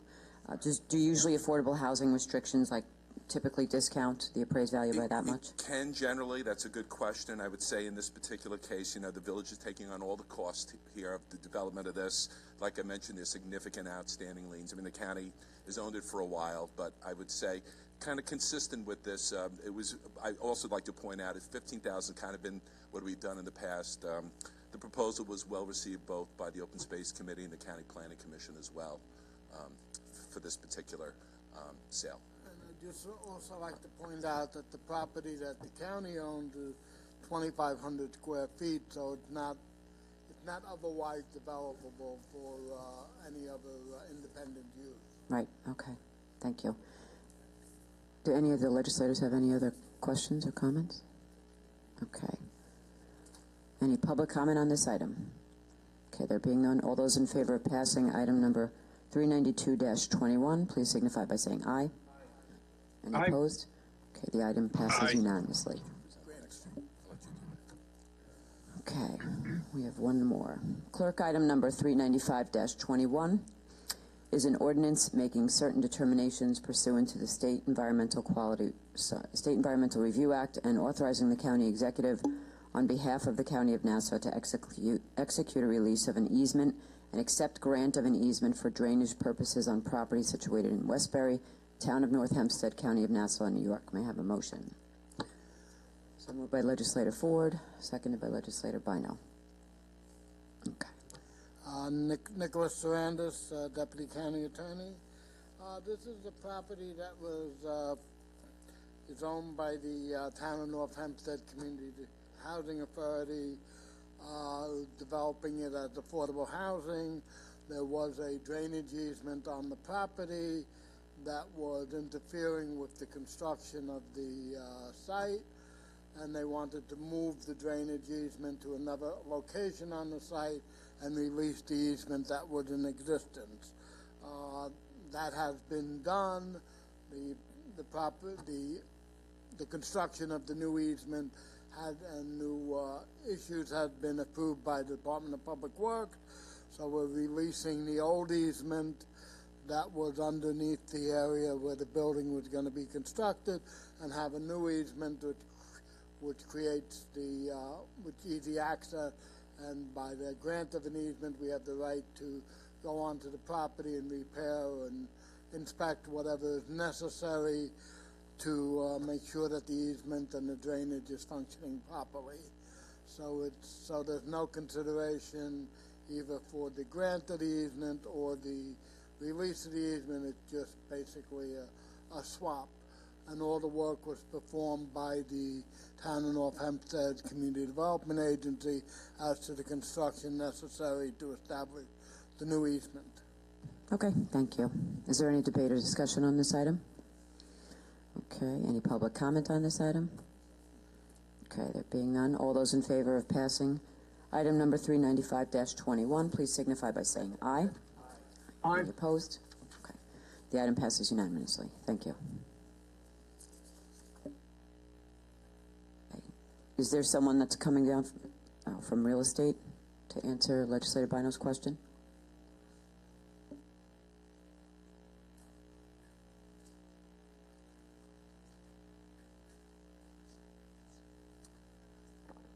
Yes, Errol Williams will be joining from Deputy County Attorney from Real Estate. Good afternoon. This is Errol Williams from County Attorney's Office.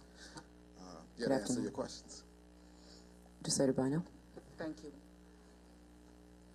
Good afternoon. I'm just trying to ascertain for the record whether the county believes that this transaction with Mahaney is in furtherance of the settlement that the county entered into in 2019. Well, the county had agreed that it would issue over the course of 3 years RFPs for mixed income developments. So yes, this does in fact address the. It's supposed to be in high opportunity areas, and what's supposed to happen, from my understanding, is $450,000 per year for the following 3 years was supposed to fund housing in those high opportunity areas, and Roosevelt and Freeport couldn't be considered a high opportunity area. And I don't even know if there are any county funds going into the deal that would satisfy the $450,000 that they said that they would earmark for that purpose for the next 3 years. So I just need someone to tell me on the record whether this is an attempt to satisfy the settlement, or that we understand that the settlement, this is separate and apart from the settlement. This is consistent with the terms of the settlement. It couldn't be consistent with the terms of the settlement if the terms of the settlement was that they could build housing in an area that was considered high opportunity. Well, the term high opportunity is a term of art, in that the county did not want to get trapped into certain areas as being high opportunity, and I think I see Kevin Crean here, but what one party may define as high opportunity, the other party may not see it as such. But I don't think anybody, I don't think you have to have any specialty to understand that Roosevelt, that area, especially where this housing would be seated, would be considered high opportunity. This is in place for housing that was not built in Garden City, and we think that then building it in Freeport Roosevelt is appropriate? Please. And then this is in contrary to what the woman from Mahaney came up and said. So I'm having a big problem here that we can't get on the same page on this issue. I'm not aware of what the woman from Mahaney said, so I cannot address that, but Kevin will interject. Yes. Good afternoon. Kevin Crean from the Office of Community Development. Legislator Bino, I think the issue is two different clauses of the settlement, if I may. The clause that Errol is referring to is the clause where the county would make available, through an RFP, county-owned property. That is consistent with the settlement, in my opinion. I'm not going to speak for the county attorney's office. As far as county funding in this development, this transaction, there is no county funding. There's no home funding in this transaction. So the funding you're referring to, the home funds that would be available for the construction of new construction of rental housing in high opportunity areas, non-age restricted housing. There is no funding in this project at the current time. Those funds have been set aside for that purpose. You are correct that this area is not considered a high opportunity area based on the parameters of the settlement. Should Mahaney elect to apply for funding, they are eligible to do so, but that funding would not come out of that set aside of funds. So there are home funds that are unrestricted that would be eligible for this purpose, but it would not be the high opportunity area set aside funds that are in part of the settlement. So let's go back to the piece. So the $450,000, we've parsed that out. It's a separate issue. You've answered that sufficiently for me in this moment. let's go to the properties that the county would make available. As according to what was said on the record from the executive director from Mahaney was, and that's kind of how I remembered it, was that there were an opportunity for 3 properties.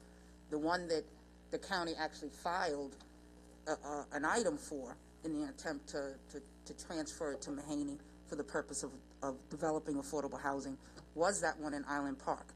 It was pulled back, and then another item came down to this legislature that included that $450,000 clause for home and CDBG or home money, and then an opportunity,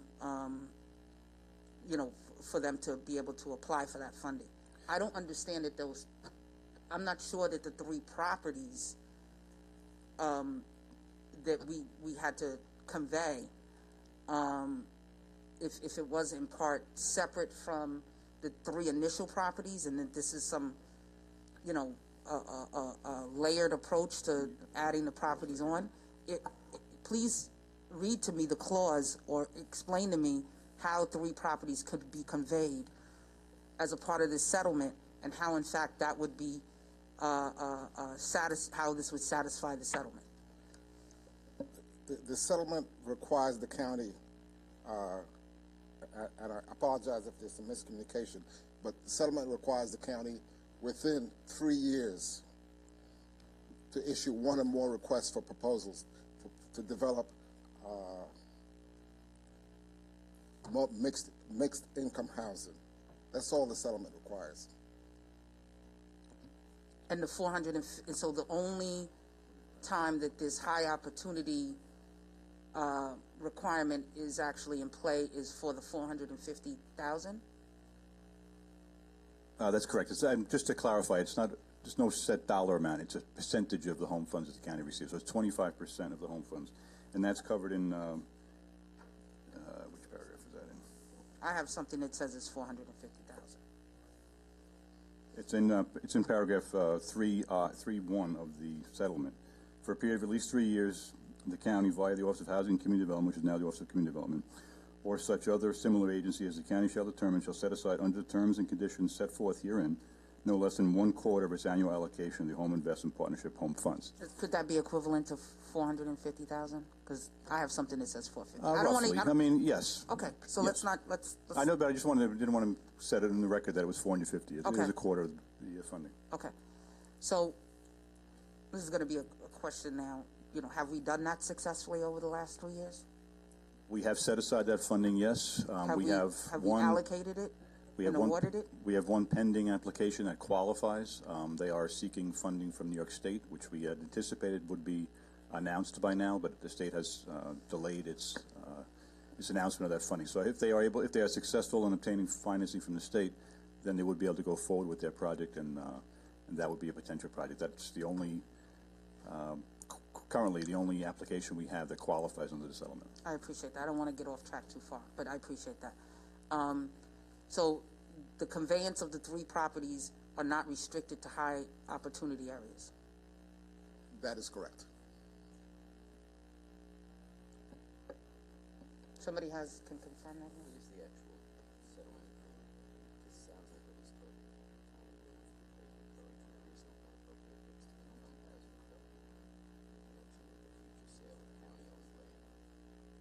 Going right back into the same communities that are already run over with. That's crazy. All right, given the fact that the council was able to bring up that actual portion of the contract, it does sound like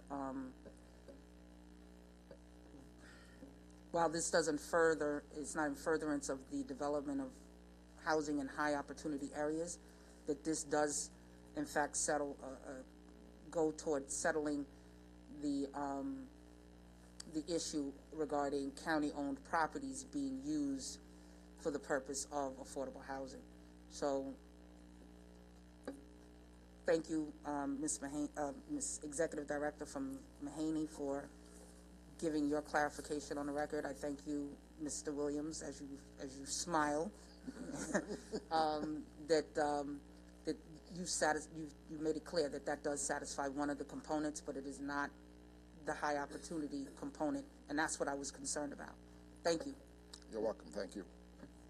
Thank you. Okay.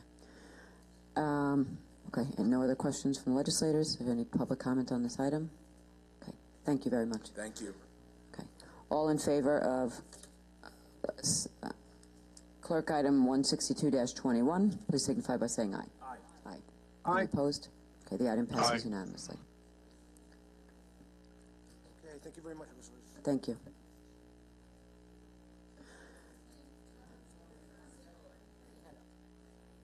Oh, I'm sorry. I thought we did untable it. Okay. Move to untable. So moved by Legislator Ford, seconded by Legislator Drucker. All in favor, signify by saying aye. Aye. Aye. The item is untabled. All those in favor of passing the item now please signify by saying aye. Aye. Any opposed? Aye. Okay. The item passes unanimously. Okay, thank you.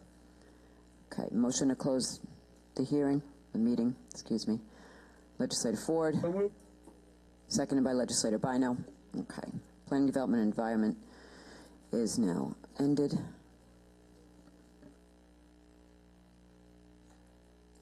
Public Works is next. I'd like to call the Public Works Committee to order. I'll ask the clerk to call the roll. And by the way, I'm going to be acting as chairperson. Thank you, Vice Chair. You are acting as Chair, correct? That is correct. That is correct. Thank you. Roll call. Legislator Carrier Solage. Here. Legislator Arnold Drucker. Ranking Member Sheila Bino. Legislator James Kennedy. Here. Thank you. Legislator Laura Schaefer. Vice Chairman C. William Gaylord III. That is correct. We have a quorum, sir. And I am here, Muscarella. And Vinnie Muscarella. The three items on the agenda today, which are clerk items number 396-21, 399-21, and 400-21. Clerk item number 396-21 is a resolution authorizing the county to implement a program of projects funded by the State Mass Transportation Capital Program and to advance such funds required to be advanced by the county and the state of New York to implement such programs and to authorize the county executive to execute any and all agreements and other documentation necessary to implement the program. May I have a motion? Moved by Legislator Schaefer, seconded by Legislator Drucker. The item is before us, and we have Commissioner Arnold from the administration to speak about the item. Good afternoon, Ken Arnold, Public Works. 396 is a annual supplemental agreement to reimburse the county for capital funds from New York State in the amount of 20% and also 100% depending on the program. This supplemental agreement totals $15.6 million, and the two programs are broken out as the 20% reimbursement is for 6.8 and the 100% is for 8.8. And this is all related to our NICE bus capital program. So, Commissioner Arnold, just a quick question. Does this include restoring some of those routes that were cut over the course of the last few years? This is associated with capital, which is the purchase of buses, paratransit vehicles, and facility upgrades. It's not anything to do with the operation of the program. All right, thank you. Is there any other debate or discussion from our fellow legislators? Any public comment? All in favor, signify by saying aye. Any opposed? Aye. The item passes unanimously.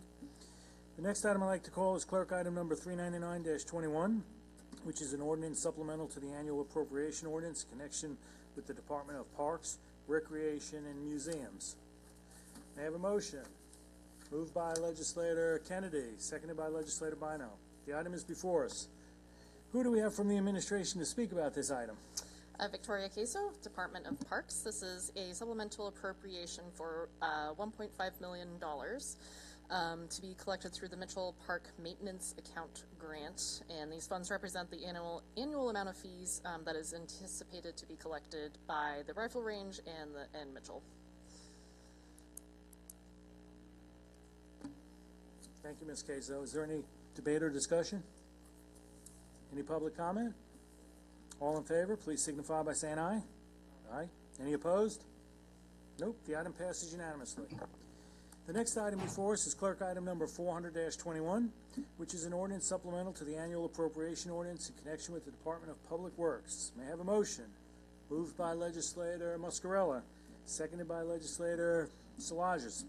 The item is before us. Commissioner Arnold, would you like to speak about the item? Certainly. So item 400 is a supplemental appropriation to receive $15.1 million from the Federal Transit Authority related to capital improvements and bus purchases for the NICE bus program. All right.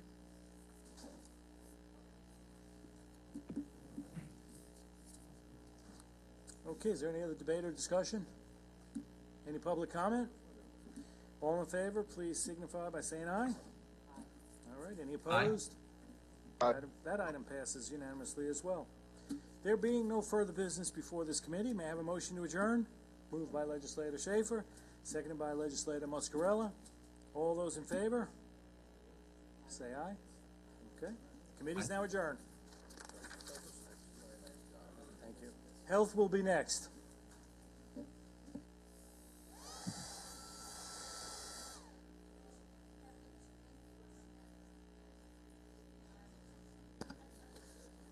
Like to call the Health Committee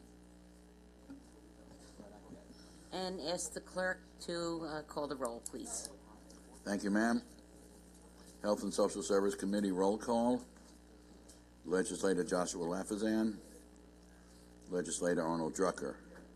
Ranking Member Delia DeRigi-Witten. Legislator C. William Gaylord III. Present. Legislator Laura Schaefer. Here.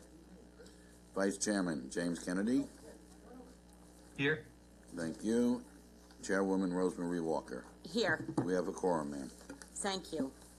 The first is clerk item 402-21, and it's an ordinance supplemental to the annual appropriation ordinance connection with the Health Department.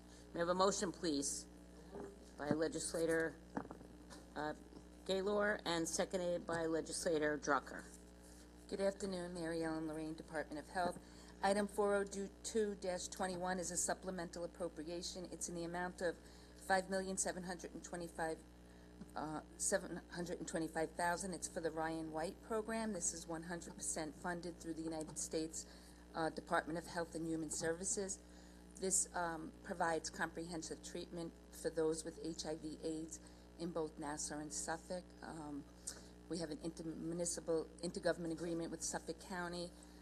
So we are the awardee in Nassau County, and we have another agreement with the United Way to be the grantee, to administer the grant, rather. Thank you. Any legislators have any questions? All right, I did have a public comment on this, which was Mr. McKenna. Okay. Then all in favor of clerk item 402-21 signify by saying aye. Aye. Anybody opposed? Aye. Okay, then this will move on to finance. Thank you, Ms. Rain. All right, the next, I'm going to group them together. Clerk items 403-21, 404-21, 414-21, and 415-21. These are all ordinances supplemental to the annual appropriation ordinance connection with the Department of Human Services. May I have a motion, please, by Legislator Schaefer, seconded by Legislator DeRigi-Witten. Good afternoon, legislators. My name is Seema Zaki. I'm here representing Department of Human Services.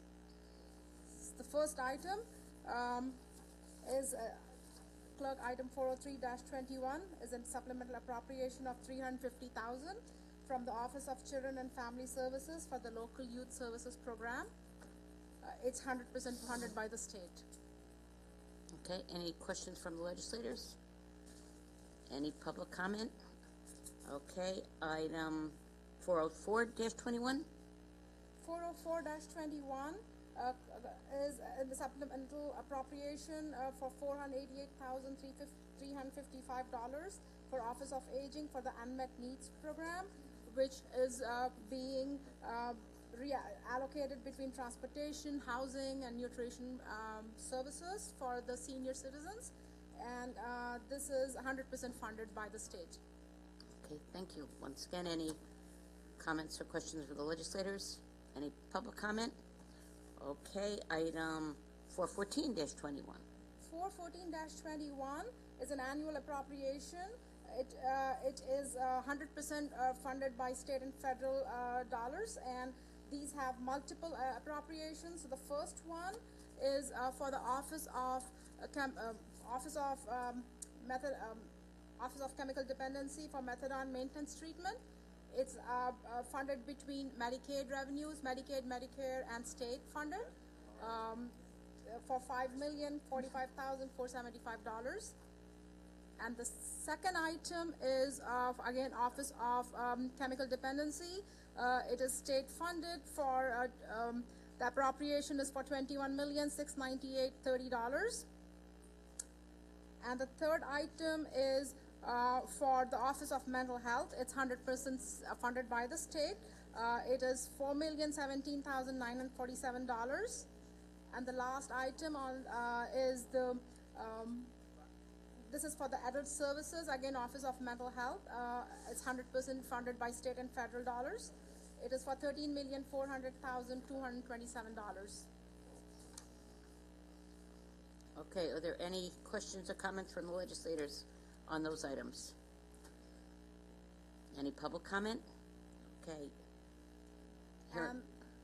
And then the last item, clerk item 415-21, is a group of stimulus funds. It's 100% federal funded. The first item here is for the 2021 COVID-19 Vaccine Access Program for $24,877. The second item is the 2021 CARES Act for support services. Again, these are all for the Office of Aging. This is for $1,475,069. The third item is 2021 Coronavirus Preparedness and Response Act for $45,123, all federal funded. And the fourth item is American Rescue Plan Stimulus Program for $148,511, all federal funded, 100% federal funded. And the fifth item is for Caregiver Stimulus Program. Again, these are all for Office of Aging. It is $588,915, 100% federal funded. And number 5 is 2021 expanding access to COVID-19 vaccines for Office for Aging for $160,926, 100% federal funded. The seventh item is CARES Act for Nutrition Services Program for Office for Aging. It's $2,409,905, 100% federal funded. And the last item on this is for a 2021 Youth Services Gun Prevention Program. It's for $608,000. It's 100% state funded. There's no county match. It's all 100% state and federal funded dollars. Okay. Thank you. Thank you very much. Any questions or comments from the legislature? I know that was a lot to take in. Any public comment? Okay. Sure. So from all of these grants, they're all basically pass-through money. Like, we're not putting in any money in the county. Okay, well, that's good. Thank you. Thank you. Okay, then all in favor signify by saying aye. Aye. Any opposed? Then they will move on to finance. Thank you so much. And the last two items were items 405-21 and 406-21, which are ordinances supplemental to the annual appropriation ordinance in connection with the Department of Social Services. May I have a motion, please, by Legislator Schaefer, seconded by Legislator Lafazan. Ready? Yes. Good afternoon. Brendan Roach, Social Services. Item 405 is the Safe Harbor Program. DSS is receiving $43,350, 100% from OCFS to address the needs of commercially sexually exploited children. Any questions from the legislators? Any public comment on that? No? Okay, next item. Item 406, this is our 100% funded positions grant for 2022. It will fund DSS employees who work in Medicaid, employment, HEAP, and SNAP grants who are 100% reimbursed by the federal and state governments. Okay, and again, any comments from the legislators or questions? Any public comment? Okay, hearing none. Thank you so much. Thank you. All in favor of items 405 and 406-21 signify by saying aye. Any any objections, any abstentions? No. Then that will move on to finance also. And that there are no other items before us. We have a motion to adjourn by Legislator Gaylor, seconded by Legislator Drucker. All in favor of adjourning signify by saying aye. Aye. Okay. And last is finance. The next committee is finance.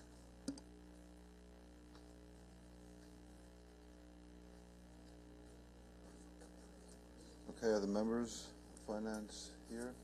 Where's Tom? Okay.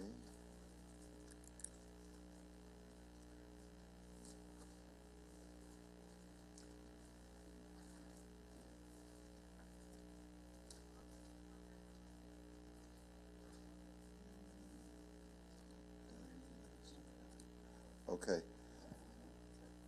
Mike, would you call the roll, please? Thank you, Chairman. Finance Committee, Legislator Joshua Lafazan.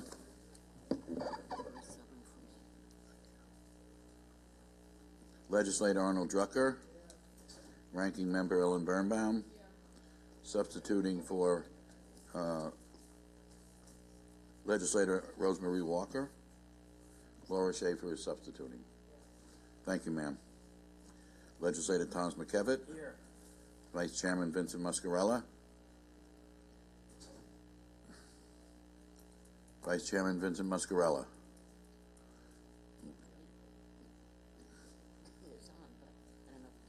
Okay. Chairman Howard Copel. Here. We have a quorum, sir.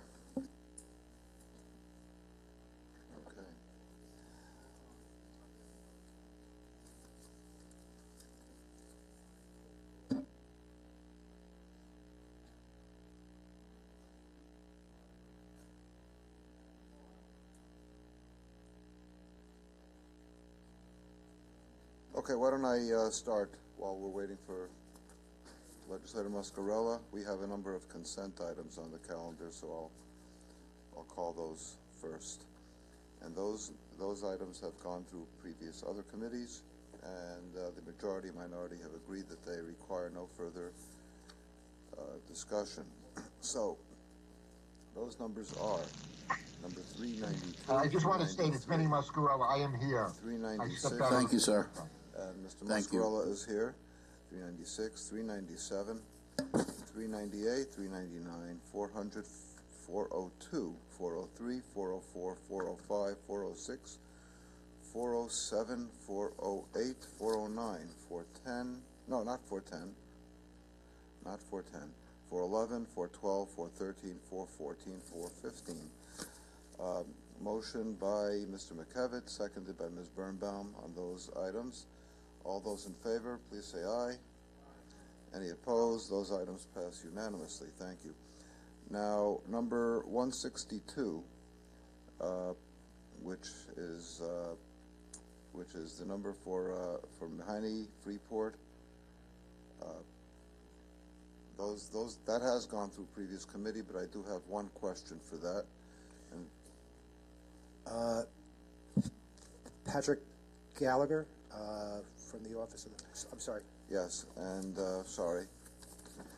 That motion is made by Mr. Lafazan, seconded by Mr. Muscarella. I'm sorry. Go on, Mr. Okay, sure. Patrick Gallagher from the office of the county attorney. Okay, thank you. My only question here is, was there I see that the appraisal, in the backup, I see that the appraisal on this was done more than 5 years ago. Oh, I'm sorry, I didn't hear the other committee? Oh, and was that consistent? Yes. The value of the two parcels was $1,360,000. Okay, so this is a good deal. Fine. I have no other questions. Anyone else? Hearing none, all those in favor of number 162, please say aye. Any opposed? That item passes unanimously. Okay. Thank you very much. Thank you, Mr. Gallagher. I guess we go to the addendum. You missed one here? Yes, I did. 393. Thank you. 393, which is an ordinance allowing termination pay to be paid in a single installment for certain officers and employees. And that motion is made by Mr. Drucker, seconded by Ms. Schaefer. Good afternoon, Andy Parsick, Office of Management and Budget. Item 393 is termination pay that gives the employees an option to get a one-term payout or a three-term at their election as a result of the change in administration. Thank you. Are there any questions or comments on this item? Any public comment? Okay. Yes, Mr. Drucker, go. Good afternoon, Legislator. Hi, Andy. How does the county intend to pay for the single installment termination costs associated with this option? Well, I have a board transfer on for 2021, which is going to fund if there's terminations this year. If there's any money in it depends upon when people separate from service, what year that expense gets incurred in.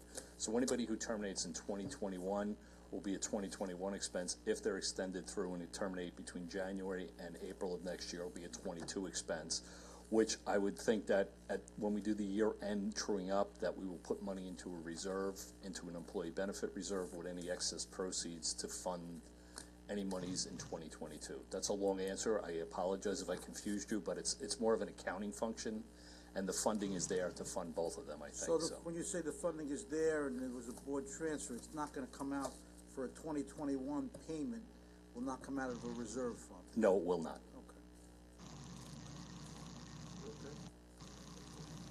Anyone else? All right. All those in favor of that item, please so indicate by saying aye. Any opposed? That item is unanimous. Now, as we have an addendum, did I skip another one? Oh boy, here we go. All right, number 401, and that motion is. Let me get organized here again. The motion is made by Ms. Schaefer and seconded by Mr. Lafazan. Good afternoon, Mary Ellen Lorraine, Department of Health. This is there's 6 board transfers within this, within 401. They are all various grant-funded programs within the Department of Health. There's no impact on the budget. It's just to maximize grant reimbursement. Any questions? Any comment? All those in favor, please say aye. Any opposed? Okay, so that item is unanimous now. Thank you. Thank you. Now I'm just going back to my my copy over here. Sorry. Thank you. I'm sorry, 410? You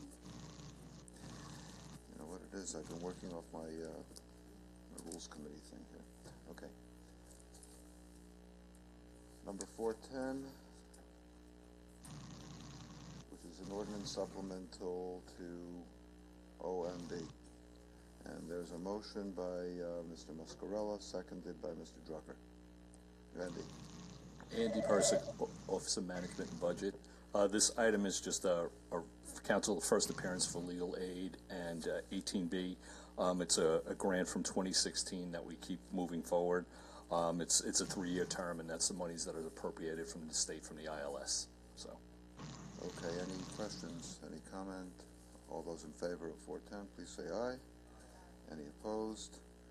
Okay, thank you. That item's unanimous. I think I've got them all now, right? Okay, addendum.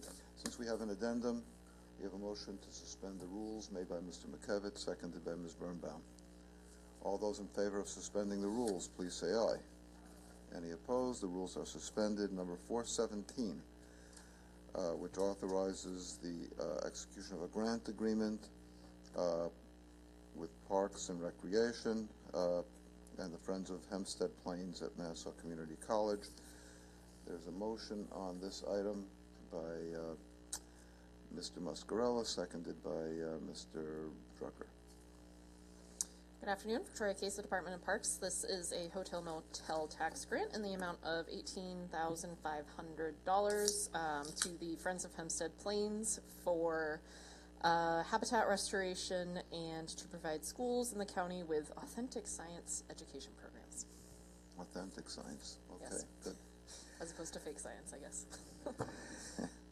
Okay, any questions? Any public comment? All those in favor of 417, please say aye. Any opposed? That item is unanimous. Thank you. Next item is 418, which is again with Parks, Recreation, and the Long Island Children's Museum.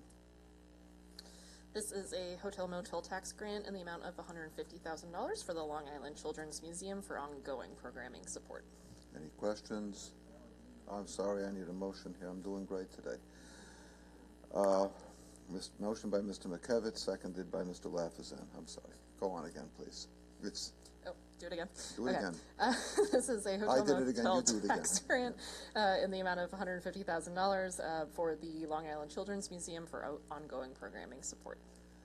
Okay, thank you. Any questions? Any public comment? All those in favor, please say aye. Any opposed? That item is unanimous. One more for you, which is Parks, Recreation, and Westbury Arts.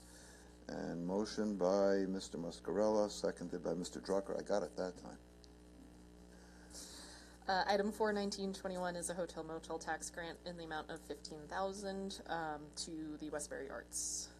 Any questions? Any public comment? All those in favor of number 419, please say aye. Any opposed? That item is unanimous. Thank you. 420 is our last item, and that is supplemental to modify certain departmental budgets. I guess, Andy, that's yours? And that motion is made by Mr. McKevitt, seconded by Mr. Lafazan. Andy Persick, Office of Management and Budget. Item 420 has three components. One is it's basically year-end cleanup for any termination pays that we might have to pay out in the payrolls. The other two components are we had settlements that were approved by the body that needed funding. One was the FLSA for certain county employees, and the other one is the Keyspan settlement that we needed funding for. This item bundles the three pieces together to make the funding available before year-end. I'm hoping not that there won't be too much year-end activity as far as polling for salaries. We've been pretty good, but this is just a year-end cleanup for most How part. much? So. How much are we talking about? Well, the two settlements are, the FLSA is approximately $7 million. The Keyspan is 15, and then the balance of the items, which is the termination pay, is roughly around between $2 and $4 million. We're estimating it to be. So that's what this money's moving around for. Right. Any questions? Any public comment? All those in favor of number 420, please say aye. Any opposed? That item is unanimous. There's a motion to adjourn by Mr. Lafazan, seconded by Mr. McKevitt. All those in favor of adjourning, please say aye. Any opposed? We are adjourned. And I guess we're back to rules.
call the Rules Committee back into order. We have a motion to untable E-187, moved by Deputy Presiding Officer Coppell, seconded by Legislator Schaefer. All in favor of untabling signify by saying aye. Aye. Those Aye. opposed? Carries unanimously. Good afternoon. Good afternoon. We have the answer to your question. Members receive 2 free pairs of glasses. Their dependents receive 1. The classes can't have the same prescription. Thank you. You're welcome. And I appreciate you filing that as That's additional backup so that all of our employees will know exactly what they're entitled to. I appreciate it. Thank you very much. Okay, No thank problem. you. Good. Thank you. Any other debate or discussion? Hearing none. All in favor signify by saying aye. Aye. Aye. Those opposed? Okay, that carries unanimously. Need a motion to suspend the rules for the addendum. Moved by Deputy Presiding Officer Coppell, seconded by Legislator Schaefer. All in favor of suspending the rules signify by saying aye. Those Aye. opposed? Rules are suspended. We're going to call a consent calendar. All these items just went through committees a few moments earlier, and it's agreed that no further debate or discussion is needed at this time. Item 162, these are all 2021. 162, 392, 393, 395, 396, 397, 398, 399, 400, 401, 402, 403, 404, 405, 406, 407, 408, 409, 410, 411, 412, 413, 414, 415. And then on the addendum, 417, 418, 419, and 420. Motion by Minority Leader Abrahams, seconded by Legislator DeRiggi Whitten. Any debate or discussion? Any public comment? Hearing none. All in favor signify by saying aye. Aye. Aye. Those opposed? They carry unanimously. So we have 2 rules-only items left. One is 377 of 2021. A resolution to amend Resolution Number 387 of 2008 as last amended by Resolution Number 157 of 2020 to designate newspapers to publish and identify the real property listed by the school district number located wholly or partly in the town of Hempstead, town of North Hempstead, town of Oyster Bay, city of Glen Cove, and city of Long Beach. Okay, motion by Legislator Bino, seconded by Legislator Rhodes. Good afternoon, Lisa Second. Miller, Deputy Treasurer. The proposed resolution in front of you designates the newspapers in which the Treasurer is to publish property in which real estate and tax liens are subject to sale. Okay, thank you. Thank you. Any questions? Legislator DeRiggi Whitten. Hi, we just have a couple clarifications. For instance, the Baldwin Freeport Tribune is no longer in existence, and the East Meadow Beacon, Freeport Baldwin Leader, and West Hempstead Beacon are also supposedly We will make sure we will send out emails and confirmations before anything. We did include everyone in this resolution just to give them the benefit of the doubt in case they didn't respond to our initial emails. Okay, so those 4, we've been pretty much assured no longer exist. So Yes. will you have that corrected by We the will ledge? correct it, Okay. yes. I think we're going to have to correct them today, actually. We'll Oh, file is them this then. rules only? Yeah.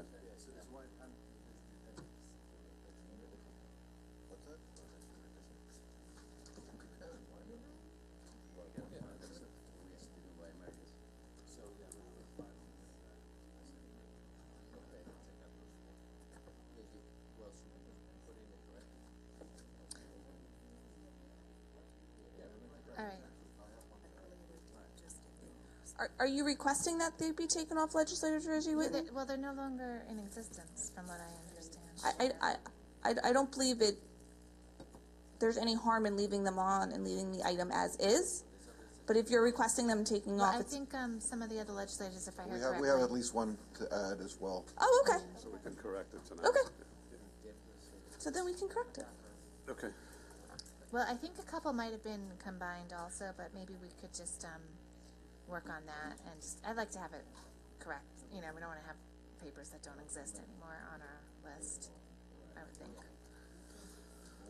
Okay. All right, we'll file correct something by tonight so that we can move on it by next Monday. Any debate or discussion? Any public comment? All in favor signify by saying aye. Aye. Those opposed? Passes unanimously. Your mic's on. Somebody's, Dealer, your mic's on, Dealer. Last item is 394, 2021, is an ordinance making certain determinations pursuant to the State Environmental Quality Review Act and authorizing the county executive on behalf of the county to execute an intermunicipal agreement between the county and the Village of Freeport authorizing the transfer of Cow Meadow Park and Preserve in the Village of Freeport. Motion by Legislator Rhodes, seconded by Legislator DeRiggi Whitten. And that's before us. Steve, did you want to say anything? Yeah, this Cow Meadow Park obviously is adjoining my district, though it's not actually in my district. We have been trying for several years to get upgrades to Cow Meadow Park. The park itself is in what I would suggest to be deplorable condition, and unfortunately, unfortunately, while it's part of the capital plan, we've been unsuccessful in getting those changes thus far. The Village of Freeport, in the interim, has approached the county regarding a transfer of maintenance responsibilities and ownership of the park to the incorporated Village of Freeport. They would be willing to make a multi-million-dollar investment in the park itself, which will provide the much-needed upgrades to the park. Additionally, it would enhance security at the park, which is a concern to residents in my district. As the incorporated Village of Freeport has its own police department, and Nassau County does not patrol the Village of Freeport, members of the 1st Precinct would normally have to be taken off of their post in order to go to inspect Cow Meadow Park, traveling through an area that's not under their jurisdiction in order to reach the small park that is. Obviously, with the transfer of the park to the village, the responsibility for security and maintenance and ensuring that the park is in safe condition would fall to the village as well. So policing of that park would be much more efficiently handled as part of the purview of the Freeport Police Department. As part of this agreement, the park would remain open to all Nassau County residents who would have the right to be able to utilize its facilities, as would members of the village, as would occur at any county facility. So this seems to be a way for us to be able to get much needed upgrades to the park, have it better maintained and have it better secured than we were able to do on our own. And at the same time, ensure for the residents of the Village of Freeport that they have what they deserve, a fully upgraded, beautiful facility to be able to use and enjoy. Thank you very much. I didn't see you approaching, so I would have given you an opportunity. Yes, sir.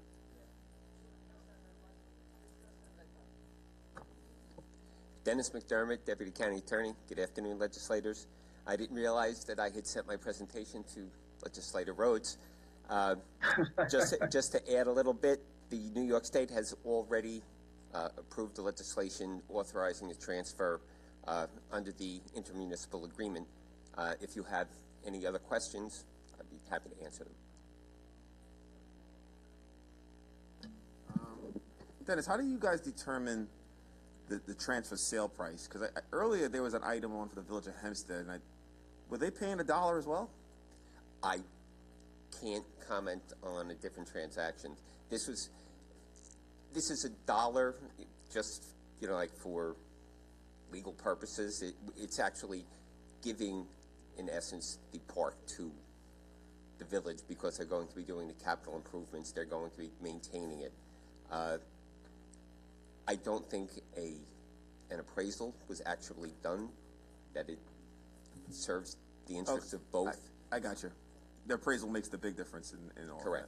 That. Absolutely, because the lot on Terrace, I believe, was a lot that was appraised. Okay, that makes sense. All right, no, I was just curious, because dealing with two different municipalities, it would make sense to, it'd be unison, but I totally get that. Thank you, Dennis. All right, thank you, Dennis. Any other debate or discussion? None. All in favor signify by saying aye. Aye. Aye.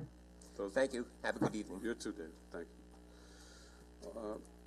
So it passes unanimously. A motion to adjourn. Legislator Rhodes. Second by Legislator Schaefer.